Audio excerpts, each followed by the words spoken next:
There's a town called Springfield. You have been watching it your entire life. You grew up with it. You fell asleep to it.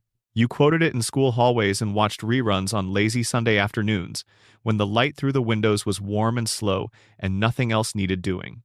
Springfield was always just there. The same couch, the same faces, the same opening notes of that brass fanfare announcing that everything was familiar and safe and exactly where you left it. And then someone started asking questions. Not the kind of questions you ask out loud, but the kind that drift into your head right before you close your eyes. Quiet, persistent, nagging little questions about why the fish have 3 eyes, and why nobody gets older, and why the richest man in town glows faintly in the dark, and why Homer, 36 years later, there is still sleeping at the same desk in the same nuclear facility, while the whole town hums along underneath the same cracked cooling towers that have never once been properly repaired. Those questions are what this is about. So get comfortable, settle in, let the room get dark and let your breathing slow down, and let me take you through every major theory, every buried storyline, every unsettling pattern that the longest-running animated show in television history has been quietly embedding into its episodes since the 17th of December, 1989. We are going to move slowly through all of it. There is no rush. Springfield will still be there when we're done. Number, Section 1. The nuclear power plant is slowly killing everyone. Let's begin at the beginning. Not the narrative beginning, not the pilot episode or the Tracy Ullman shorts, but the physical beginning of Springfield itself, the structure that defines it, that powers it, that rises above its skyline like a monument to something that nobody in town has ever been brave enough to fully examine. The Springfield Nuclear Power Plant, 2 units, pressurized water reactors, owned and operated by Charles Montgomery Burns, the primary source of electrical power for the entire municipality, and almost certainly the explanation for everything strange about the people who live there. The theory that the plant is slowly and systematically contaminating Springfield's population is not some fringe internet conjecture assembled from a handful of throwaway gags. The evidence for it is so consistent, so layered across so many episodes spanning so many seasons, that once you begin to look at it properly, it becomes genuinely difficult to look away. The show has been telling you this story from its earliest episodes. It has just been telling it quietly, embedded in jokes and background details and one-liner exchanges that the audience laughs at and then forgets, exactly as it intended. Here is what the show tells us directly about the plant.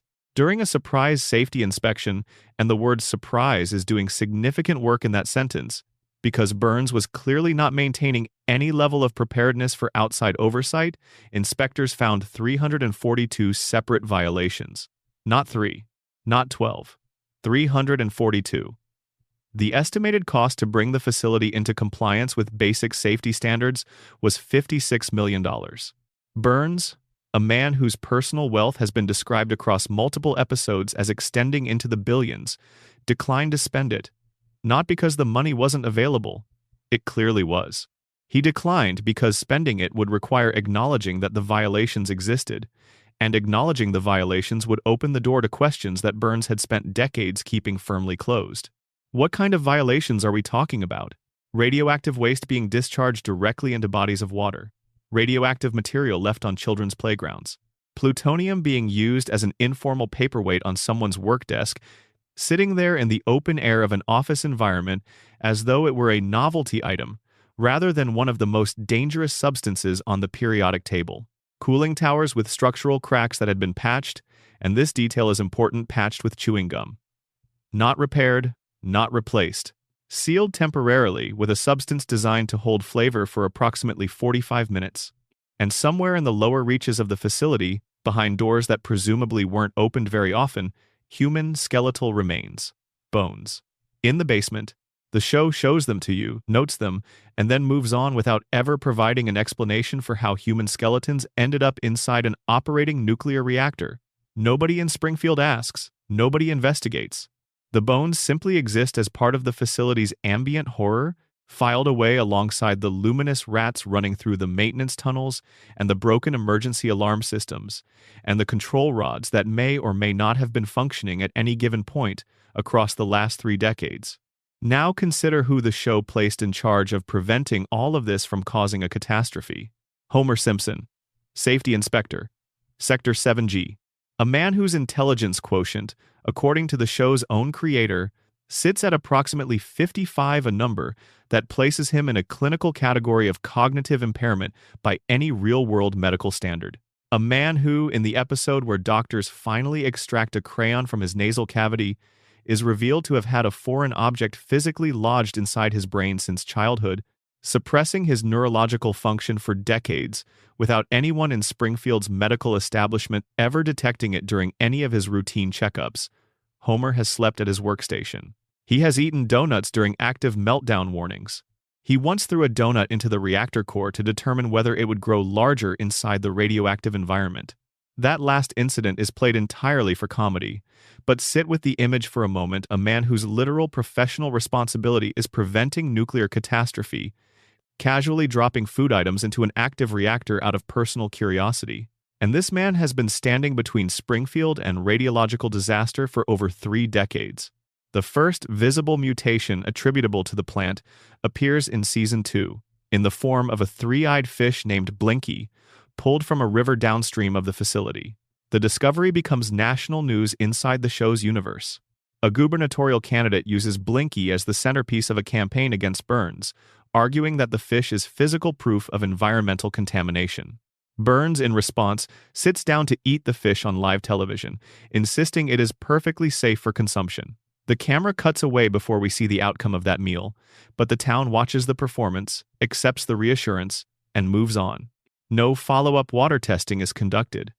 No one examines the river more closely. No one asks the question that is sitting right there in the open, which is this: if the fish living in the water downstream of the plant have developed a third eye as a direct result of radioactive runoff, what is happening to the human beings who have been drinking from the same water source for years? The answer, the show suggests across dozens of subsequent episodes, is considerable. Look at the physical characteristics of Springfield's residents. Not their personalities or their storylines, but their bodies. Homer's skull is shaped in a way that defies conventional human biology. His eyes bulge outward. His overbite is pronounced. Each of his hands has 4 fingers rather than 5, a detail that applies to every resident of Springfield without exception. His pain tolerance is extraordinary, in a way that goes well beyond anything a normal human nervous system could account for. He has been shot, electrocuted, fallen from significant heights, been struck by moving vehicles, survived explosions at close range. In virtually every case, his recovery is implausibly rapid, his body reconstituting itself with a speed and completeness that has no basis in normal human physiology. His healing rate is not the healing rate of a person. It is the healing rate of something that has been fundamentally altered at a biological level. Marge displays the same bulging eyes, the same 4-fingered hands, the same yellow skin. Her hair defies physics in a way the show has never once attempted to explain. A tower of blue that has maintained an identical shape for 36 years without the use of any product that could realistically produce that effect.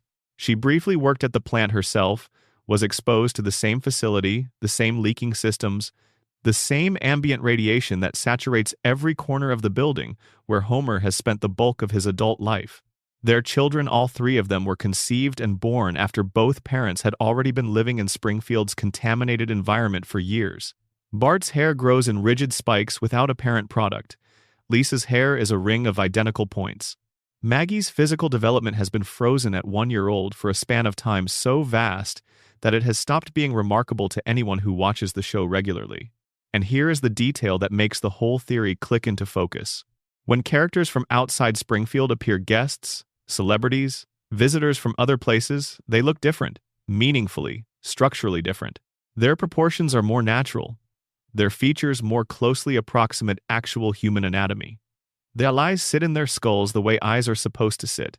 The show's production team has always described this difference as simply the art style. Visitors are drawn in a more realistic style to distinguish them from the regular cast. But within the internal logic of the show's own world, this is not a stylistic choice.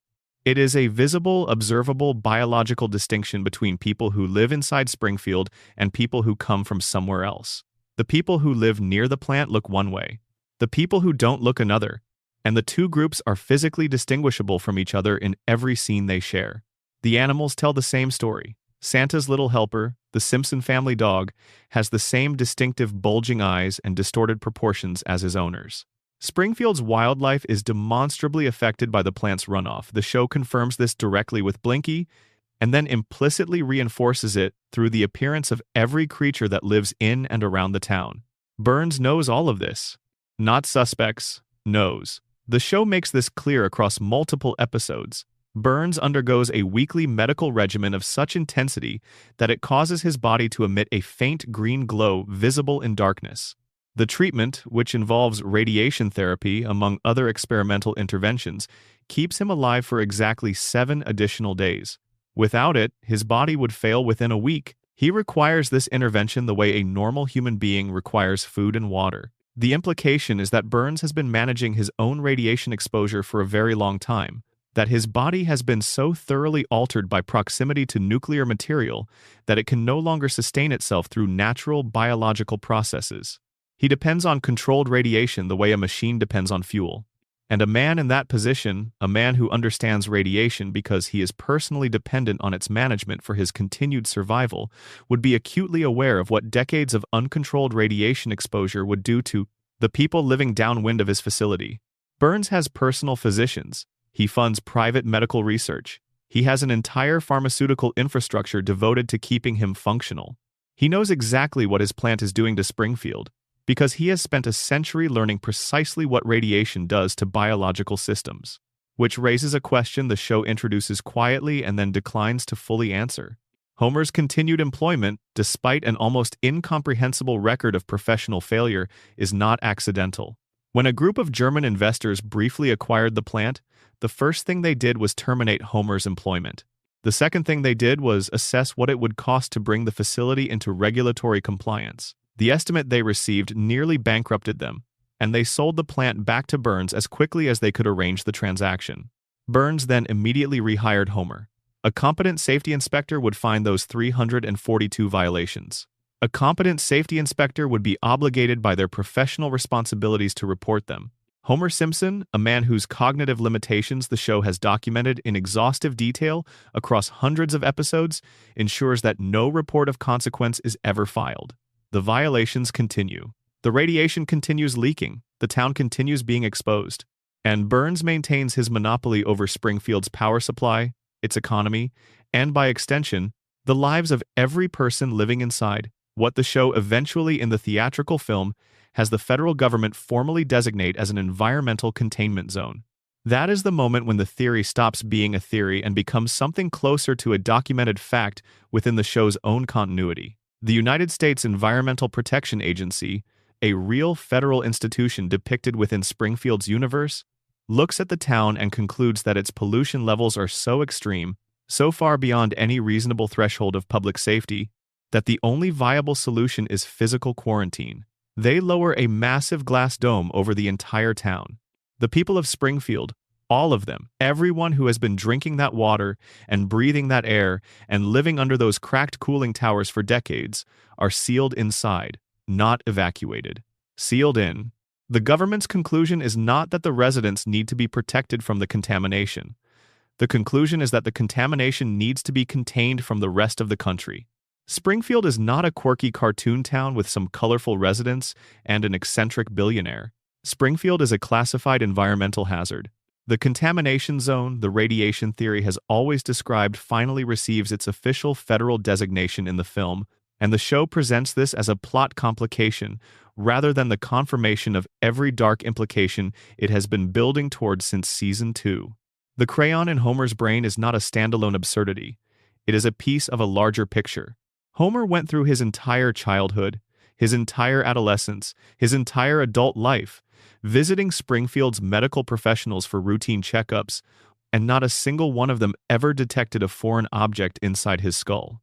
Either the medical establishment of Springfield is so profoundly incompetent that it cannot identify a crayon through standard diagnostic procedures, or someone knew it was there and made a deliberate choice not to remove it.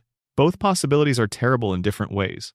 One suggests a town whose healthcare infrastructure has collapsed entirely under the weight of radiation-induced cognitive damage.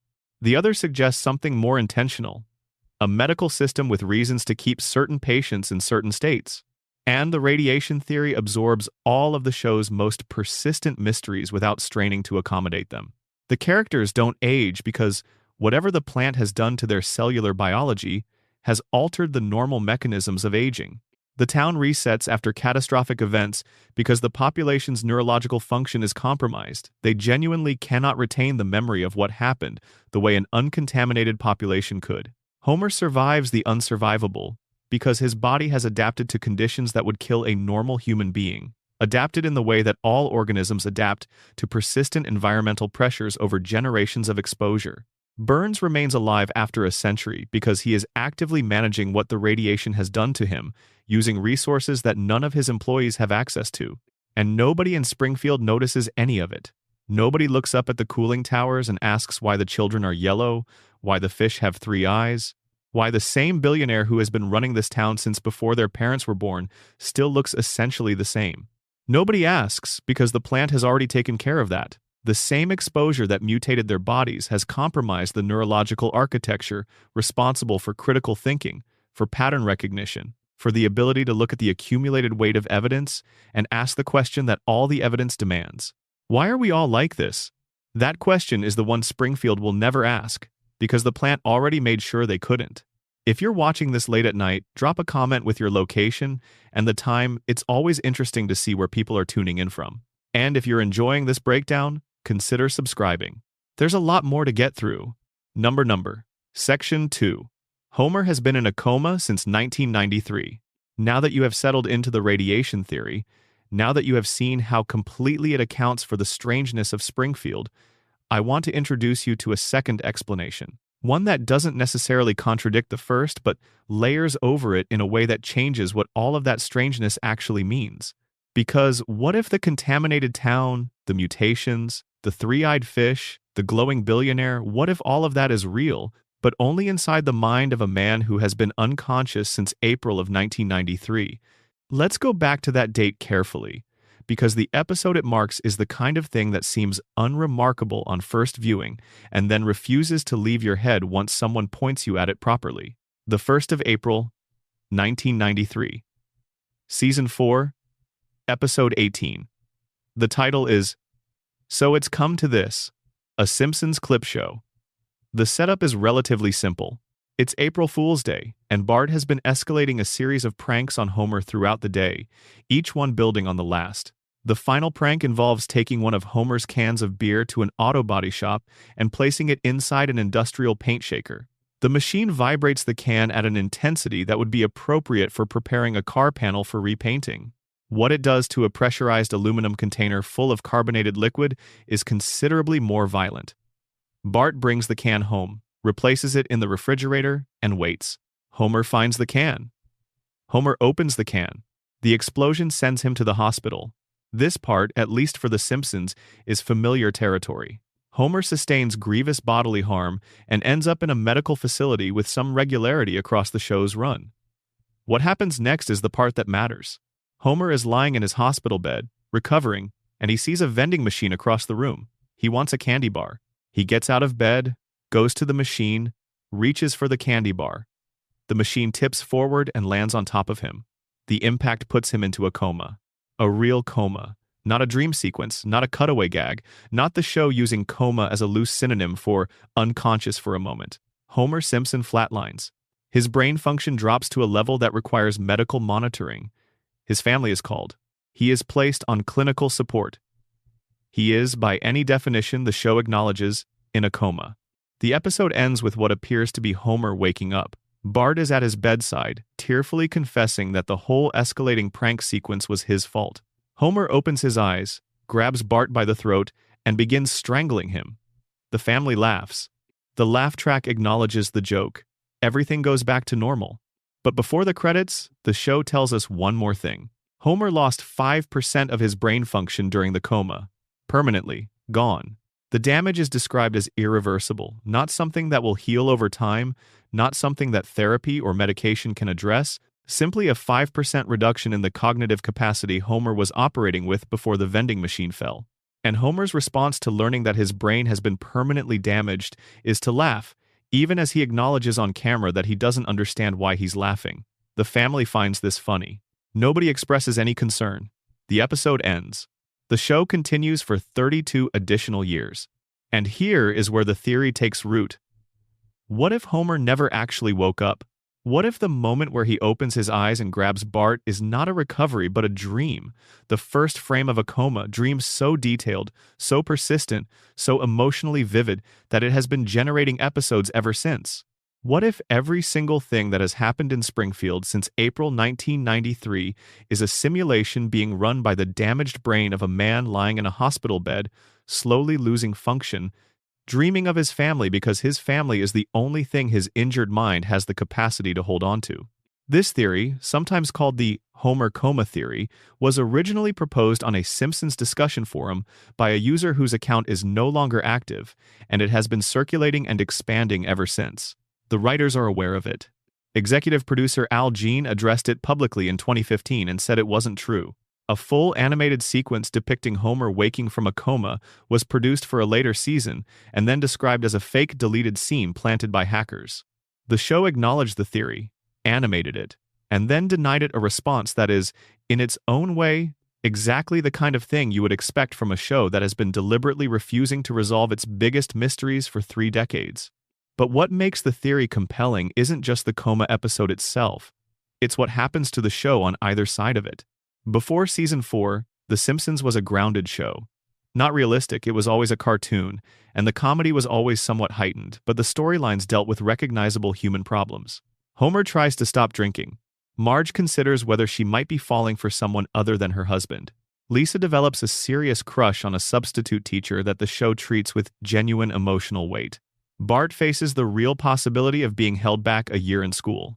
These are the kinds of stories that real families experience. The show's comedy was built on a foundation of domestic recognizability, financial anxiety, marital friction, the particular exhaustion of being a parent when you are also still figuring out how to be a person. After the coma, something changes. The change is not subtle. Homer goes to space. Homer joins a secret society. Homer becomes the leader of a vigilante group. Homer meets God, not once but twice, in face-to-face conversations. Homer discovers that his mother, who he believed died when he was a child, is alive and has been living as a fugitive radical for nearly 3 decades. The show transforms from a domestic sitcom into something closer to a surrealist anthology, with the same central characters cycling through an implausible succession of adventures, careers, crises, and recoveries that accumulate without consequence because each episode ends with everything reset to exactly where it began. The coma theory says this tonal shift is not the writers losing the thread. It says the shift is the dream changing. In the early months of the coma, Homer's brain is generating stories from familiar, material family problems, work anxieties, the texture of ordinary daily life. As the months extend into years and the brain damage progresses, the dreams become less anchored to reality. They grow larger, stranger, more disconnected from the laws of cause and effect. The escalation isn't a creative decision. It is a neurological symptom. 6 months before the coma episode, in the Season 4 premiere, Homer has a conversation with God. An actual conversation, face-to-face, in the way the show presents as literal rather than metaphorical. And during that conversation, God tells Homer something specific. He tells him that Homer will learn the meaning of life, but not yet, that his time is coming. He says it plainly, without ambiguity, without the softening that might make it feel like comfort rather than prophecy. 6 months after that conversation, Homer is in a coma. The most literal possible reading of what God said your time is coming, not yet, but coming matches the timeline precisely. God was telling Homer that his conscious life was approaching its end. 6 months later, it did. Everything since has been the dream. The aging problem is the piece of evidence that the coma theory handles most elegantly, more elegantly, arguably, than any other explanation the show has ever been offered. Nobody in The Simpsons ages. This is the most fundamental structural fact about the show. The thing that casual viewers accept without examination and dedicated fans have debated for decades. Bart has been 10 years old for 36 years. Lisa has been 8. Maggie has been 1. Homer and Marge look the same today as they looked in the first season. The show uses a floating timeline. The present is always the present. The year of broadcast is always the year the characters are living in, but the characters themselves are frozen. They exist outside of time in a way that the show has never explained to anyone's satisfaction. The coma theory explains it in one sentence. Nobody ages because they exist inside the mind of a man who went to sleep in April 1993 and hasn't woken up. Homer's children cannot age inside his dream because he was not there to see it happen. His brain has no reference material for what an older Bart would look like, no memory of who his son became after the vending machine fell, no experiential data from which to construct the image of a 15 or 20 or 30-year-old version of the boy he last saw at 10. So the dream keeps Bart at 10. It keeps Lisa at 8 and Maggie at 1 and Marge exactly as she looked on the morning of the 1st of April 1993, because those are the versions of his family that Homer's brain has locked into memory. The dream preserves them the way all dreams preserve things frozen at the moment of the last conscious experience. Unchanging because change requires new information, and new information stopped arriving when the coma began. The celebrity appearances that flood the show's later seasons fit the same framework. In the early seasons, guest appearances are relatively rare and tend to feel like genuine encounters the show earns them. In later seasons, Springfield becomes a place where famous people simply appear with regularity. Musicians and athletes and politicians and actors who have no particular reason to be in this small town but are present nonetheless. The coma theory says this is Homer's brain processing ambient noise from the hospital room. A television in the corner playing a talk show, a radio somewhere down the hallway, conversations between visitors and nurses that Homer cannot consciously hear, but that his dreaming mind absorbs and incorporates. Every celebrity who shows up in Springfield is a voice that drifted through the fog of unconsciousness and was translated by Homer's dreaming brain into a character in the simulation. They appear because Homer heard their name somewhere. They disappear because the signal faded. The show itself has engaged with this theory more directly than its producers like to acknowledge.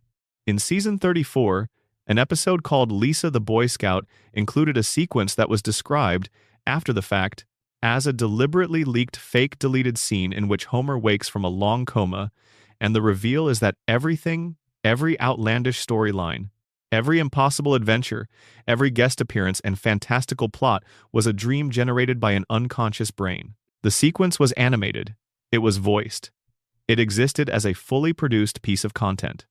The official explanation was that it had been created by hackers as a prank, planted to appear real. But the fact that some team of writers and animators created it at all is significant. You do not spend the time and resources required to produce a fully animated, fully voiced sequence, unless the idea behind it has some genuine purchase on your imagination. The writers know the theory. They have sat with it long enough to animate it. And their denial of it came wrapped inside a produced depiction of it being true. Al Jean said in 2015 that Homer is not in a coma. He did not explain why nobody ages. He did not explain the tonal shift after season 4. He did not explain the conversation with God 6 months before the vending machine fell. He did not address why the show has grown progressively more surreal with each passing season, in the exact pattern you would expect from a dream being generated by a brain that is losing coherence over time. He said it was not true and moved on, and the interviewers moved on with him, and the audience moved on with the interviewers. But the theory kept circling back. Because it does something that no official statement has ever done. It makes the show make sense, all of it, simultaneously, with one premise. And then there is the emotional dimension of the theory, which is the part that tends to stay with people longer than any of the structural evidence. If Homer has been dreaming since 1993, then what is the dream about? What is it for? Strip away the alien encounters and the secret societies and the celebrity appearances and the presidential meetings, and the core of every episode is the same thing. Homer loves his family. He wants Marge to still be in love with him. He wants Bart to still be his mischievous, impossible, improbable son. He wants Lisa to still be playing her saxophone in her room, the music drifting down through the ceiling. He wants Maggie to still be small enough to hold. He wants Friday night at 742 Evergreen Terrace to last forever. The television on, the beer cold, the kids somewhere in the house, everything safe and intact and exactly as it should be. And in the coma, it does last forever. The dream gives Homer everything his waking life could not guarantee. His wife doesn't leave. His children don't grow up. Nobody moves away. Nobody dies. Nobody sits him down and tells him that while he was unconscious, things changed. That time passed, that the family he went to sleep holding in his mind exists now only in the altered, partial way that families exist when years have gone by without one of their members. The dream protects him from all of that. It keeps the thing he loves most in the world preserved in amber, unchanging, permanent. Homer's coma is not a nightmare. The evidence suggests it is the closest thing to a heaven a man like Homer Simpson would ever think to ask for. Every episode, by this reading, is an act of love. A man lying in a hospital bed generating elaborate stories about the people he misses most, because his damaged brain cannot stop dreaming about them and will not, for as long as it keeps functioning, allow the story to end. Every reset is Homer's mind refusing to let things fall apart. Every recovery from something unsurvivable is the dream protecting its dreamer from consequences his unconscious mind cannot tolerate. Every couch gag, every opening sequence, every time the family settles in front of the television, and everything is ordinary and warm and fine, all of it is Homer. Holding on. Number. Section 3. Who really shot Mr. Burns? Let's talk about the summer of 1995. Because in the summer of 1995, The Simpsons did something that had never been attempted by an animated television show before, and arguably has never been replicated since. They constructed a genuine mystery, a real whodunit with real evidence, real red herrings, real suspects with real motives, promoted to the American viewing public as a solvable puzzle with a prize attached. And then the answer they gave, when they finally gave one, didn't fully match the evidence they had laid out. The setup is Season 6, Episode 25, Who Shot Mr. Burns? Part 1. The episode is a masterpiece of compressed narrative. It manages to give every major character in Springfield a plausible motive for wanting Burns dead, establishing each grievance clearly and specifically within a single episode's runtime. Burns had done the following things. He had drilled diagonally under Springfield Elementary to steal an oil deposit from beneath the school, gutting the institution's budget and eliminating arts funding and sports programs in a single financial blow. He had financially destroyed Moe's Tavern by engineering the ruin of its owner. He had created a sinkhole that collapsed the Springfield retirement castle. He had injured Santa's little helper, the Simpson family dog, badly enough that the animal required medical attention. And then, as his crowning achievement, he had constructed and deployed a massive mechanical disc capable of blocking the sun over the entire town of Springfield, not partially, not temporarily, but completely, in order to ensure that every household was entirely dependent on his nuclear plant for electrical power. The sun was gone. Burns had taken it. When Smithers, his longtime assistant, expressed moral objection to this plan, Burns fired him on the spot. By the end of Part 1, there was not a single person in Springfield who lacked a reason to want Burns dead. The show established this meticulously. Homer, because Burns could never remember his name, despite years of employment, a detail the show portrayed as having driven Homer to a specific kind of breaking point that was quieter and more personal than any of the larger grievances. Bart and Lisa, because the school lost its funding. Grandpa Simpson, because the retirement home was destroyed. Groundskeeper Willie, because the sinkhole took his job and his sense of purpose. Tito Puente, because Burns eliminated the music program. Moe, because his bar was gone. And Smithers, freshly terminated after years of total loyalty, alone with a grief that the show depicted as something very close to heartbreak. The entire town gathered at a public meeting to confront Burns directly. Multiple characters arrived armed. The tension was not the kind that comedy typically produces. It was a specific kind of pressure, the kind that comes from watching people with real grievances face a man with real power and no accountability. Burns collapsed during the meeting. A single gunshot wound. He staggered to the town's sundial and fell, his hands landing on two letters, W and S. Or, read from Burns's perspective on the other side of the dial, M and S. America spent the entire summer wondering. Fox promoted the mystery like a cultural event. America's Most Wanted produced a tie-in special treating the fictional crime as a real unsolved case. The show invited viewers to submit guesses, with the prize being an animated appearance in a future episode. The participation was enormous. The guesses were thoughtful and detailed and based on the evidence Part 1 had provided. And when the contest was evaluated, the people running it discovered something remarkable. According to the DVD commentary for the episodes, not one person from the randomly selected sample of entries had guessed the correct answer, not one. The prize was awarded randomly from the pool, and because the winner hadn't guessed correctly, they received a cash payment instead of being animated. The writers noted on the commentary that they were aware of one individual who had posted the correct answer online on the night the episode originally aired, but this person had been using a university internet account that was no longer active by the time the contest concluded, and they could not be located. The DVD release included an open invitation for this person to come forward. As far as anyone in the show's production has ever publicly confirmed, they never did. Sit with that for a moment. A mystery designed by professional writers who described it as solvable from the clues in Part 1, promoted as a national contest, was answered correctly by essentially no one. Either the clues were more ambiguous than advertised, or the red herrings were overwhelmingly more persuasive than the real evidence, or the answer did not follow from the evidence with the clarity the show implied it would. Any of those possibilities is interesting. What Part 2 gave us as an answer was this: Maggie Simpson. Baby Maggie. 1-year-old? According to Burns, who wakes from his coma and identifies his attacker while still in his hospital bed, in other words, according to the testimony of a man who was shot and then spent an indeterminate period clinically unconscious, he encountered Maggie in the parking lot after the town meeting. He attempted to take her lollipop. His gun, which had already been shown to be missing from its holster before the shooting, fell to the ground during the scuffle. Maggie picked it up, it discharged, Burns was shot. The case was closed. Chief Wiggum himself acknowledged that no jury would convict a baby. The investigation ended. Everyone went home. But the evidence, examined carefully, has several problems. The sundial. Burns's hands fell on the letters W and S, which from his perspective read as M and S, Maggie Simpson. The show presents this as the central clue, the physical evidence that points toward the answer. But Burns himself stated, canonically and on the record, that his hands had not fallen on those letters intentionally. He did not choose his position on the sundial. He collapsed. The hands landed where they landed. The central piece of physical evidence in the show's most famous mystery was described by the victim as a coincidence. Burns explicitly denied that the sundial clue meant anything, and the show simply moved past this denial without acknowledging what it meant for the theory of the case. The gun.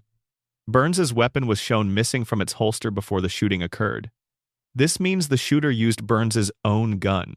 This tells you something important about who the shooter was. Most of the people with motives for shooting Burns arrived at that town meeting already armed. They brought weapons specifically because they were angry enough that the idea of violence was somewhere in their minds. The person who shot Burns was someone who did not bring a gun, someone who did not plan to shoot anyone, someone who encountered Burns's weapon by chance, by proximity, in a moment of opportunity that the planning of others had not created. A baby finding a gun on the ground fits that profile. So does anyone else who arrived unarmed. Burns's last words before being shot were, "Oh, it's you." Not, "Who are you?" or "Get away," or any of the expressions of surprise or alarm that you would expect from a man encountering an unexpected threat. He said, "Oh, it's you," the tone of recognition, of familiarity, of someone seeing a person they know and not finding that knowledge alarming. The question this raises is whether Mr. Burns, a man who cannot remember the name of an employee he has worked with for years, would look at a baby and recognize her. Whether the show has established at any point before the shooting any meaningful relationship or repeated encounter between Charles Montgomery Burns and Maggie Simpson that would give her the status of someone he would recognize and acknowledge. The answer is that it has not. Burns barely knows Homer. He certainly has no established familiarity with Homer's infant daughter. Then there is the season 18 moment that the show treats as a throwaway line and never revisits. Homer, in conversation, claims that he was the one who shot Burns. He says it, on camera. Without visible irony, nobody investigates. Nobody reopens the case. Nobody treats this as the confession that it is, from a man with both a motive and the standing to know the truth of what happened that night. The show moves past it because Homer says things sometimes, and sometimes those things are not meant to be taken seriously. But this thing was said, and it cannot be entirely unsaid, and it sits in the archive of the show's canon as a piece of evidence that either means nothing or means everything. The alternate endings that were produced add another layer of complexity. A complete alternate conclusion was animated in which Smithers is revealed as the shooter. This was not a rough sketch or a table read document. It was a fully voiced, fully produced, animated sequence that existed as a finished piece of content. It was later aired in a clip show format, where a character dismissed it as something that couldn't have been the real answer because it would require ignoring the DNA evidence, and then immediately compared this to the O.J. Simpson trial, where a jury had famously set aside DNA evidence to reach an acquittal. That comparison is not accidental. The show is winking at its own mystery. It is explicitly acknowledging that evidence can be ignored, that official conclusions can be incorrect, that the machinery of justice can be pointed in whatever direction the people operating it choose to point it. It is telling you, in plain language embedded in a comedy bit about a fictional trial, that the official answer to its most famous question may not be the right one. An early draft of the script had Barney Gumble as the shooter. The writers considered this option seriously because they couldn't determine what else to do with his character at the time. They planned a full arc involving his arrest and imprisonment.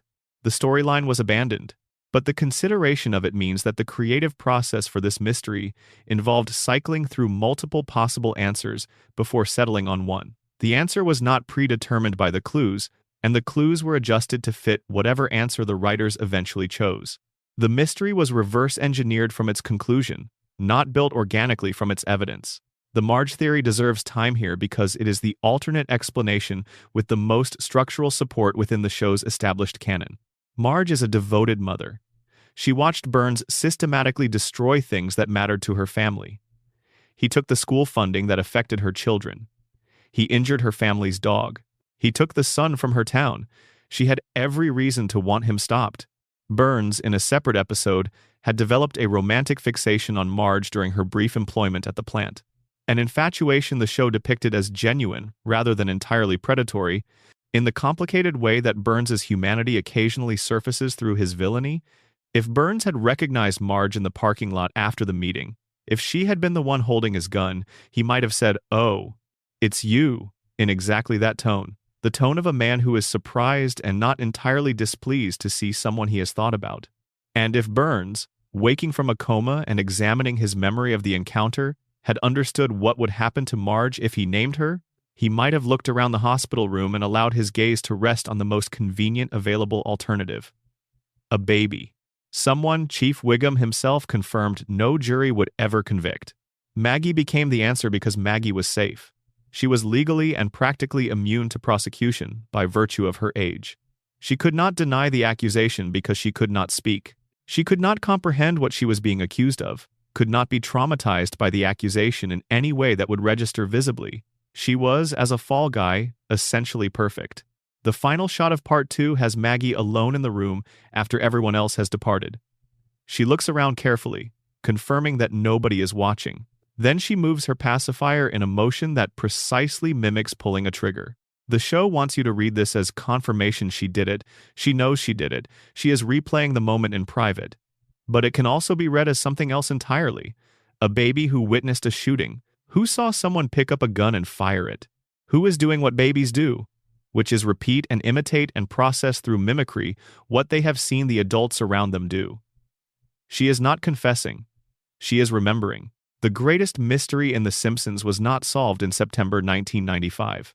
It was closed. A verdict was reached, a case was filed, the official answer was recorded.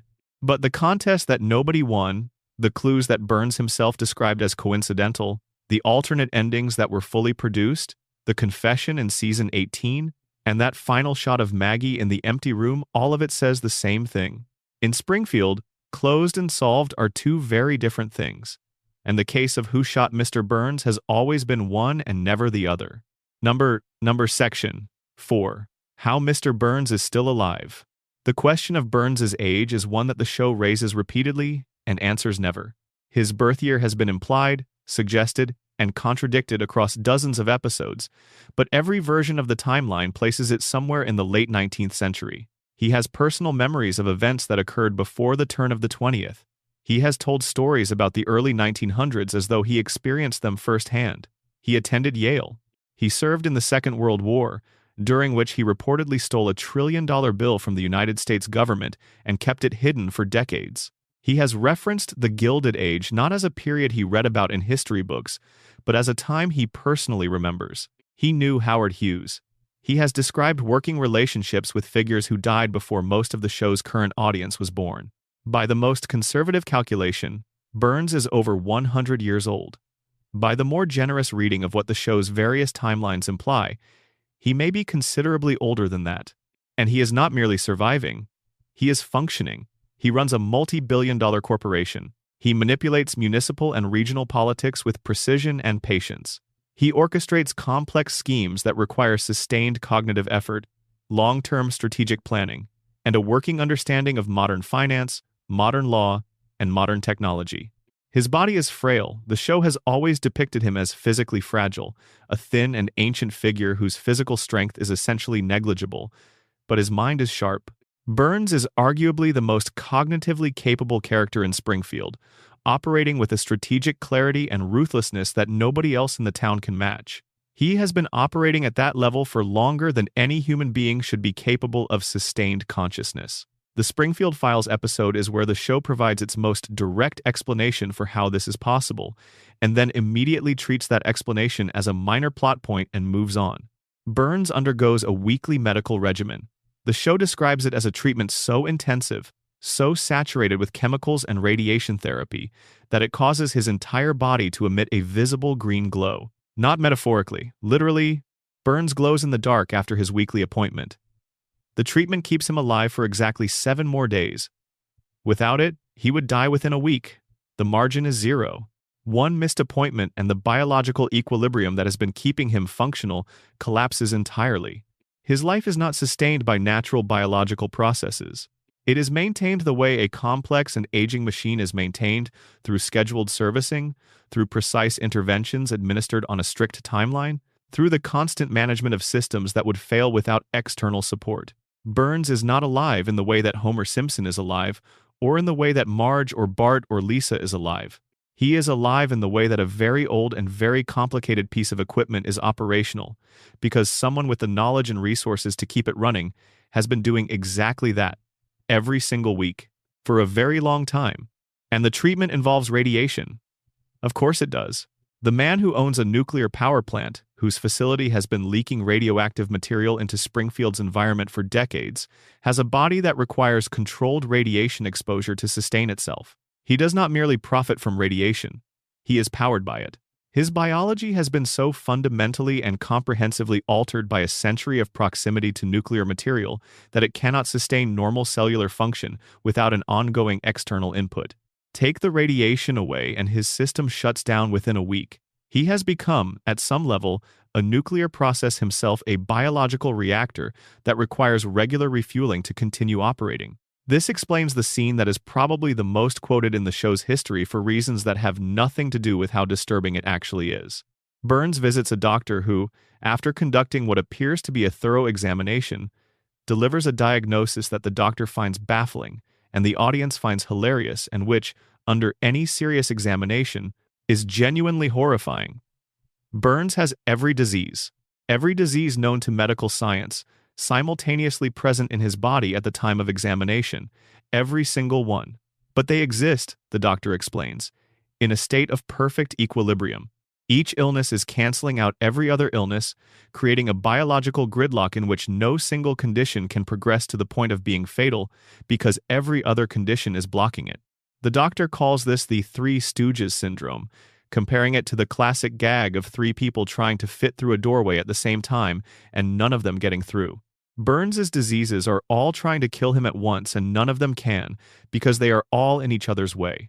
The doctor's conclusion is that Burns is functionally indestructible despite being, simultaneously, the sickest man in the United States. The radiation theory absorbs this completely. The weekly treatments are not curing Burns's diseases, they are managing them.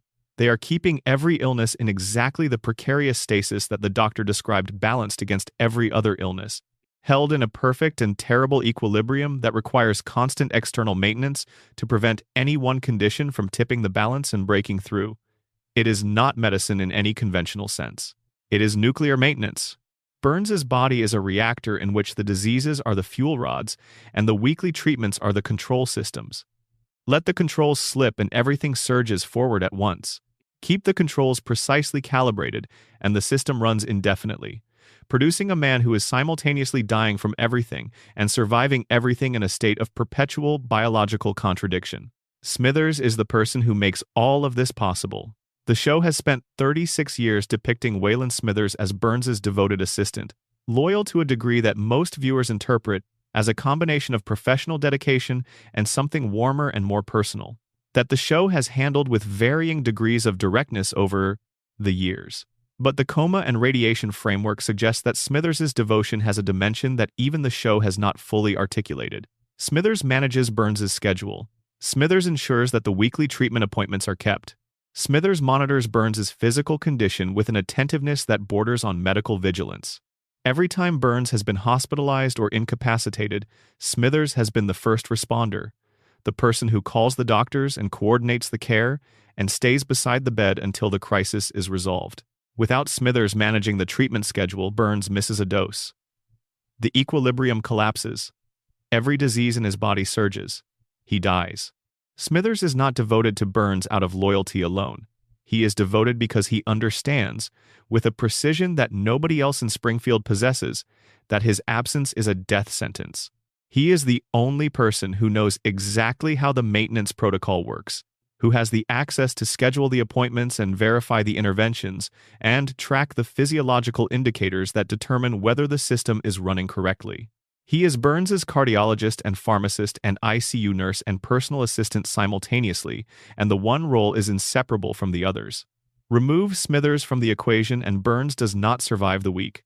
This is the foundation of their relationship. Not just affection, not just professional obligation, but the specific and total dependence of a man who has engineered his own survival on the one person who understands the engineering. Burns's connection to historical events adds a layer that the show has never properly resolved, because resolving it would require acknowledging just how old Burns actually is. He served in World War II. He has described personal interactions with figures from the early 20th century. He has referenced the Gilded Age as personal experience. He stole $1 trillion bill from the American government during the war and maintained possession of it for decades, which implies both the physical capability to conceal it and the cognitive continuity to remember where it was hidden. His family wealth predates the Industrial Revolution. The Burns dynasty is described in various episodes as one of the oldest continuously powerful lineages in American history. Not merely wealthy, but the kind of wealthy that shapes nations and builds infrastructure and operates above the level where legal accountability becomes practically relevant. The question the show approaches but never answers is whether Burns is anomalous within his own family's history, or whether the Burns dynasty has always found ways to extend its hold on power beyond the normal limits of human lifespan. Burns has been using radiation and experimental medicine to sustain himself in the 20th and 21st centuries. What was the Burns family using in the 19th century? In the 18th? How does a family maintain unbroken control of a fortune across hundreds of years if normal human mortality keeps removing the people at the top? The show does not say. But it does establish that the continuity exists. And extraordinary continuity generally requires either extraordinary luck or extraordinary measures. Burns has also died, or come close to dying, multiple times. He was shot by Maggie Simpson or by whoever actually shot him, and the wound was serious enough to put him in a coma. He has been hospitalized on dozens of occasions. He has collapsed, fallen, been attacked, been exposed to temperatures and conditions that would be fatal for anyone without his unusual biological constitution. And every time, he returns. Not through the cartoon resilience that Homer displays. Homer survives things through the show's ambient logic of indestructibility. Burns survives through infrastructure, through the machinery of wealth that ensures there is always a physician standing by, always a treatment available, always a resource that can be deployed to repair whatever damage has been done. Homer's survival is passive. The show keeps him alive because it needs him alive. Burns's survival is engineered. He has spent a century building the systems that keep him functional, and those systems are now so comprehensive, so interlocking, so deeply embedded in the institutional structure of Springfield that removing Burns from the equation would not merely end his life. It would destabilize the entire ecosystem he has constructed around himself. Springfield cannot kill Burns. Not because the town lacks motive, there is barely a person in Springfield with genuine affection for the man, but because Springfield cannot survive without him. The power plant is the town's primary employer and its sole source of electricity. The plant requires Burns's ownership and management to function in its current form. Burns requires the plant's revenue to fund the medical infrastructure that keeps him alive. The town requires the plant's electricity to function. It is a closed loop, a self-sustaining system in which the man, the machine, and the money all depend on each other in ways that make extracting any one element impossible without collapsing the whole. Burns is too expensive to die. Springfield will keep paying the bill. And as long as the treatments hold and Smithers shows up to schedule the appointments and the reactor keeps running beneath those cracked and chewing gum-patched cooling towers, Burns will be there. Looking out from his office over the town he has owned for longer than the town has existed, remembering things that none of his employees can imagine. Alive in the specific and terrible way that only someone with enough wealth to purchase immortality can be alive. Not forever, just indefinitely. Which, in Springfield, amounts to the same thing. Section 5. Maggie Simpson is the most dangerous person in Springfield. Maggie Simpson does not speak. She is 1 year old. She has been 1 year old for 36 years. She communicates through pacifier sounds and pointed stares, and the occasional gesture that lands with more precision than anyone in her family seems to register. She is, by every visible measure, the least consequential member of a family that already contains a man who fell asleep at a nuclear reactor and a child who regularly causes property damage as a hobby. And she is probably the most capable person in Springfield. Let's start with what she has actually done. Stated plainly without the comedic framing, the show wraps around each incident to prevent the audience from looking at it too directly. She shot a billionaire. Whether or not the official verdict is accurate, the investigation concluded that a 1-year-old infant was responsible for putting a bullet into the wealthiest and most powerful man in the region, and that there was nothing the legal system could do about it because the shooter was a baby. She led a rebellion inside a daycare facility against a tyrannical authority figure, organizing a group of non-verbal infants into a coordinated resistance without the use of language or prior relationship. She has saved her family from situations that the adults in the household lacked the capability or presence of mind to resolve on their own. She has been tested for cognitive function, and the results have been described, across various episodes, as extraordinary beyond what standardized assessment tools are designed to measure. And she has done all of this while successfully maintaining the appearance of being exactly what everyone assumes she is. A baby? Passive? Helpless? Dependent? She is none of those things. She is the opposite of all of them. The theatrical short The Longest Daycare, released in 2012 as a cinema short before Ice Age, Continental Drift, and nominated for an Academy Award, is the most sustained and detailed examination of what Maggie is actually capable of when nobody is paying attention. The premise is straightforward. Maggie is left at the Ayn Rand School for Tots, a daycare run with authoritarian efficiency, and during her time there she encounters a caterpillar that another child, a bully named Gerald, wants to destroy. Maggie decides to protect it. What follows is 7 minutes of an infant outmaneuvering a hostile peer, a staff of adult caregivers, and an institutional security system, using nothing but her own observation, planning, and adaptive problem-solving. She reads the environment. She identifies threats before they materialize. She develops strategies in real time and adjusts them when they fail. She executes multi-step plans that require spatial awareness, timing, and the ability to predict how other people will behave in response to her actions. She does this without speaking a word. She succeeds. Her body cannot keep up with her mind. She falls over. She crawls when she should be able to run. Her motor skills are those of a 1-year-old because she is physically a 1-year-old, but her decision-making is flawless throughout. Every choice she makes is the optimal choice given the information available. Every adjustment she makes when a plan fails is immediate and appropriate. She is operating at a cognitive level that her physical development cannot support, and she succeeds anyway, because her intelligence compensates for every limitation her body imposes. The question the theory asks is why she doesn't speak. Not can't, doesn't. The show established that Maggie's first word was daddy, voiced by Elizabeth Taylor in a cameo that was treated as a significant event, replayed, referenced, and then essentially abandoned as the show returned Maggie to silence. She said it once. She chose not to say anything again.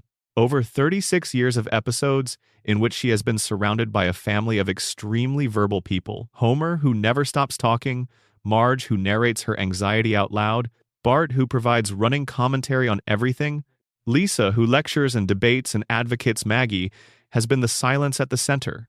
watching, listening, processing. The theory says this is a strategic choice, made by a mind intelligent enough to understand the value of not being noticed. Look at what happens to the intelligent women in this family. Lisa is brilliant. Lisa is a genuine prodigy. Her IQ places her at a level that should, in a functioning system, open every door available to a person of exceptional ability. And what has her intelligence produced? Isolation, mockery, dismissal from the adults who should be supporting her. The experience of being the smartest person in any room she enters and having that status register as a liability rather than an asset. Springfield does not reward visible intelligence. Springfield is suspicious of it. Springfield responds to people who publicly declare themselves to be the smartest person in the room by making very sure they understand how little that matters in a town where Burns signs the checks and the power plant makes the rules and everyone else just tries to get through the day without asking too many questions. Maggie watched this happen. She has been watching it since she was born. She observed, from her position in the family's margins, what visibility cost her sister. She observed that Lisa's willingness to announce her intelligence, to use it openly and advocate for things that mattered to her, consistently produced resistance and loneliness and the particular exhaustion of fighting every day for recognition that never fully arrives. And Maggie made a different calculation. If you are powerful, being underestimated is the greatest advantage available to you. If nobody suspects you are capable, you can do almost anything. If everybody assumes you are a passive infant in a stroller, you can shoot a billionaire in the parking lot after a town meeting, and the police will briefly consider the possibility and then conclude that no jury in the world would convict a baby and move on.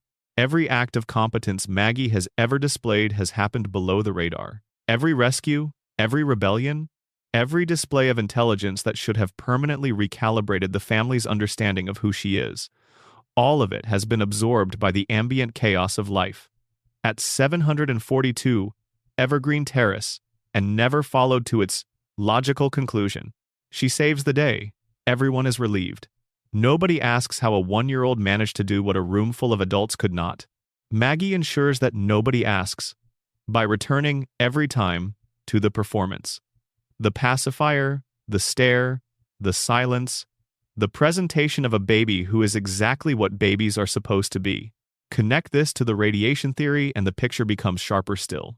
If the plant is creating mutations across Springfield's population, affecting each person differently based on their specific biology and their specific exposure, then Maggie represents the far end of the spectrum from Homer. Homer's exposure through his years of direct proximity to the reactor, through the water and air of a contaminated town, through the crayon, and whatever else has been progressively reducing his cognitive function, has pushed his intelligence downward. It has taken a man and made him less than he might have been. Maggie's exposure has done something different. The same environment, the same contaminated water supply, the same irradiated air, but her biology has responded to it differently. Where the contamination diminished her father, it amplified her. Where Homer's brain was damaged, Maggie's was enhanced. To a level that the show suggests cannot be properly measured by available instruments, to a level that operates so far beyond the expected parameters for her age, that the standardized assessments the show occasionally depicts her taking simply run out of scale. She is what happens when the same poison that broke Homer does something extraordinary to his daughter instead. And if the coma theory is true, then Maggie's genius takes on a dimension that is almost unbearable to sit with. If Homer has been dreaming since 1993, if every episode is the product of an unconscious father trying to hold his family in his mind, then Maggie's extraordinary capabilities are Homer's deepest and most desperate wish for his youngest child, rendered visible in the dream. He cannot see her grow up. He cannot watch her learn to walk and talk and become the person she will be. He cannot know who she becomes. So in the dream, he makes her extraordinary. He makes her capable of things that no 1-year-old could do. He makes her able to protect herself, to solve problems, to survive in a world where her father is not there to protect her, because the one thing Homer cannot bear, the thing his unconscious mind works hardest to resolve, is the thought that Maggie might not be okay without him. Her genius in this reading is not a mutation, it is a prayer. An unconscious father giving his youngest child every possible advantage he can imagine, in the only form of giving available to him, which is dreaming. The final shot of part 2 of the Burns shooting mystery shows Maggie alone in the room, checking that she is not observed and mimicking the act of pulling a trigger. If she did it, if the official answer is the correct one, then that shot is a confession. A 1-year-old recapitulating her crime in private, with the situational awareness to know that recapitulating it in public would have consequences. If she didn't do it, if the real shooter is someone else and Maggie simply witnessed the event, then that shot is something else. A baby, processing what she saw, replaying it in the safe privacy of an empty room. Remembering the moment when the adult world showed her, for the first time clearly, that things like this happen? Either way, behind that pacifier, something is thinking. Something is watching Springfield with perfect attentiveness and perfect patience, and an intelligence that nobody in the town suspects and nobody could contain if they did. The family trusts her judgment implicitly in moments of crisis. The show has established this across multiple episodes where Maggie's instincts are correct and the adults are not. But nobody stops to ask why they trust a baby's judgment. Nobody examines what it means that the smallest person in the household is consistently the most reliable one. Maggie has not decided what she is going to do yet. The show has never told us. 36 years of watching, of listening, of processing, of maintaining the disguise and doing what needs to be done from the margins, and the show has never revealed what Maggie is working toward, what she is waiting for, what she intends to do when she finally decides that the moment is right. And maybe that is the most frightening thing about her. Not what she has done, but what she is waiting to do. Number. Section 6. The Simpsons predictions and why they're more unsettling than you think. In the year 2000, an episode of The Simpsons depicted a future in which Lisa Simpson serves as President of the United States. Her predecessor in the Oval Office is identified, briefly but unmistakably, as Donald Trump. The episode played this as a joke, a quick satirical shorthand for the most absurd possible version of celebrity politics, taken to its logical extreme. The episode aired 16 years before Trump won the 2016 presidential election. When that happened, screenshots of the relevant scenes went viral across every platform that screenshots go viral on, and a phrase entered the cultural vocabulary that has never fully left it. The Simpsons predicted it. The list that follows from that headline is long, and most people who have spent any time with the show's online fan communities have encountered some version of it. A 1,995 episode depicted a device worn on the wrist that communicated information in a way that looked remarkably like a modern smartwatch. A 1,994 episode sent Homer to space alongside a real astronaut, decades before commercial space tourism became a serious industry rather than a speculative concept. A 1,998 episode contained what appeared to be a reference to the mass of the Higgs boson particle, calculated in a way that anticipated the value experimentally confirmed by CERN in 2012. A 1,999 episode had Homer speculate about the shape of the universe in terms that were later echoed by cosmologists studying radiation patterns that suggested a toroidal geometry. A 1,993 episode depicted a flu virus originating in Asia, spreading to Springfield, and causing panic buying, mask wearing, and a frantic institutional response. 27 years before the events of 2020 made those images feel less like satire and more like documentation. In 1996, a joke in the episode Homer Palookaville featured the hip-hop group Cypress Hill accidentally booked to perform alongside the London Symphony Orchestra. In 2024, 28 years after the joke aired, Cypress Hill performed with the London Symphony Orchestra at the Royal Albert Hall. In 1998, the show depicted the Walt Disney Company acquiring 20th Century Fox, a merger that actually occurred in 2019. The internet's response to each of these moments follows a consistent pattern: amazement first, then suspicion, then the question that always gets asked and never quite gets answered to anyone's satisfaction. How are they doing this? The official explanation from inside the show is blunt and, in its own way, unsatisfying precisely because it is almost certainly correct. Al Jean, a longtime executive producer, has described the prediction phenomenon as a simple matter of throwing enough darts. If you produce 800 episodes across 36 years, and each episode contains dozens of jokes and observations and satirical extrapolations about American culture and technology and politics and society, then statistical probability alone guarantees that some of them will align with future events. Producer Bill Oakley put it more concisely. The episodes are so old that history repeats itself, and the show has so much content that it covers essentially every possibility at least once. Snopes and other fact-checking institutions have examined the most popular prediction claims and found mundane explanations for most of them. The Trump episode did not require prophetic ability. Trump had been publicly discussing the possibility of running for president since the late 1980s, and the episode was extrapolating from a trend that already existed, not forecasting something from nothing. The Disney-Fox prediction was similarly grounded in observable reality. Media consolidation had been accelerating for decades, and the idea of a major studio swallowing a competitor was not a shocking speculation, but an extension of a visible pattern. The writing staff of The Simpsons has historically been one of the most academically credentialed in television. Multiple writers hold degrees from Harvard and Yale. Many have backgrounds in mathematics, science, computer science, and political theory. They are not making random guesses about the future. They are intelligent, well-read observers of American cultural trends who spend their professional lives studying how institutions and technologies and political dynamics develop and project those developments forward to their absurd but logical conclusions. But some of the coincidences are specific enough that the statistical probability argument starts to feel inadequate, and this is where the phenomenon becomes genuinely strange rather than merely interesting. The Trump episode did not merely joke about a celebrity becoming president. It specified Trump by name, depicted him in a recognizable context, and included visual details that would later mirror his actual campaign announcement. In 2015, an escalator, a particular staging with a precision that goes beyond trend extrapolation. The Siegfried and Roy episode didn't merely joke about performing animals being dangerous. It depicted a white tiger attacking one of the performers in a sequence that matched the actual 2003 incident with a specificity that made viewers who remembered the episode go back and compare the two. These are not the coincidences that arise naturally from producing a high volume of content about observable trends.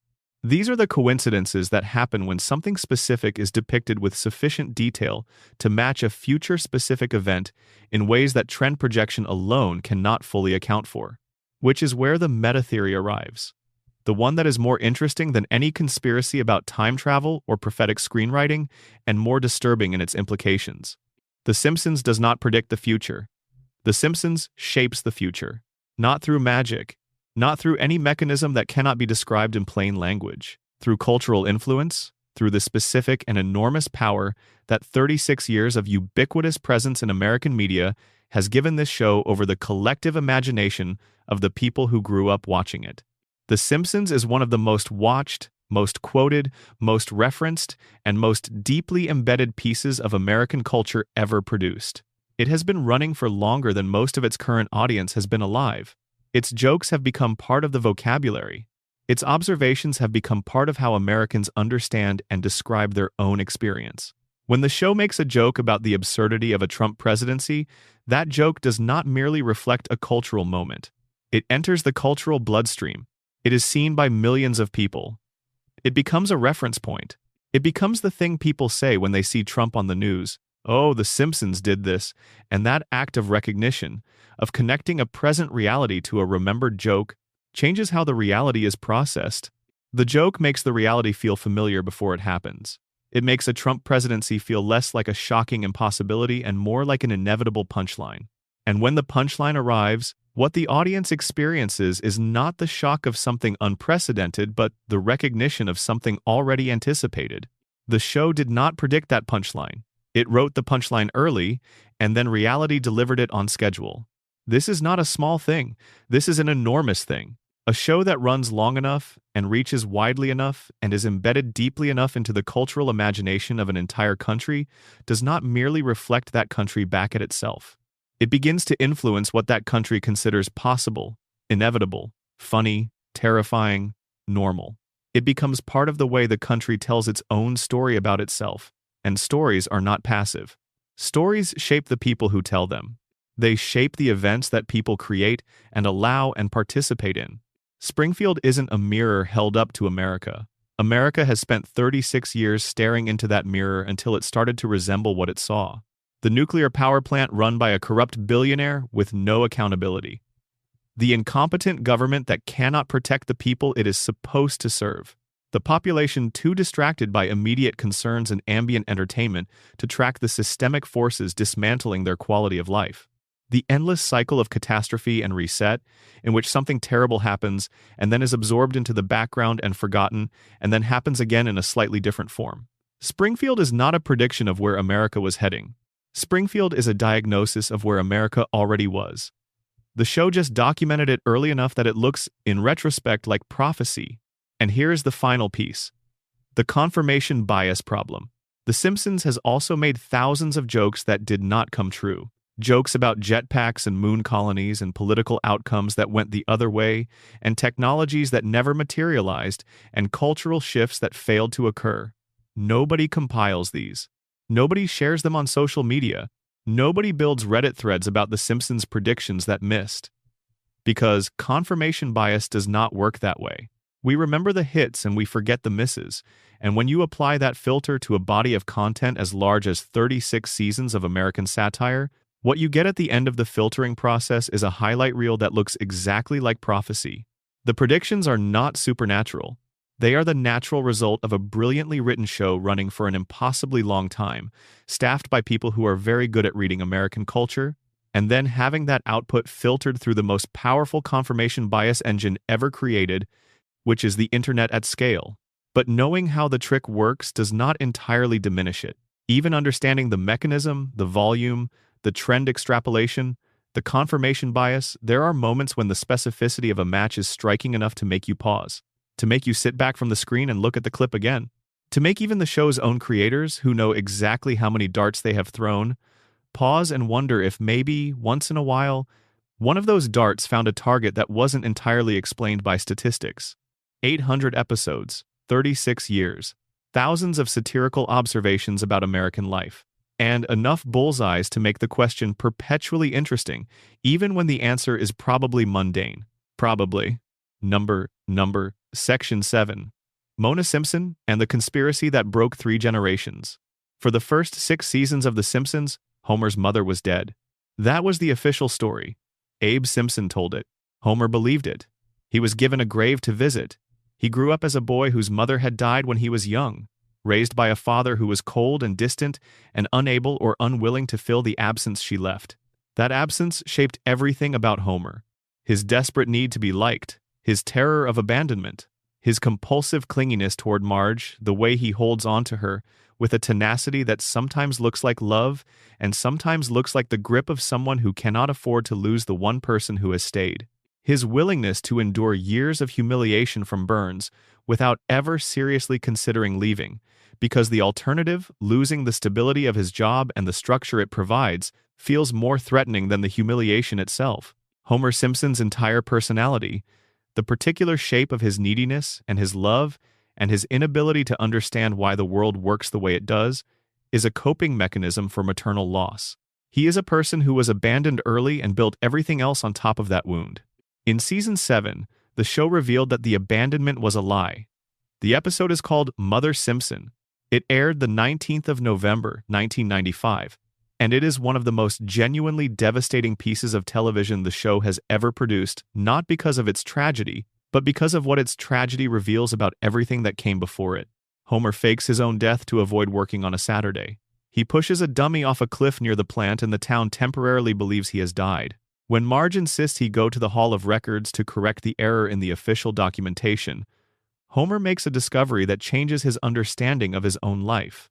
According to municipal records, his mother is alive. She never died. The grave Abe showed him, the headstone Homer spent his childhood believing marked his mother's resting place, belongs to Walt Whitman, the poet. Abe Simpson had been using a famous writer's grave as a proxy for over 20 years.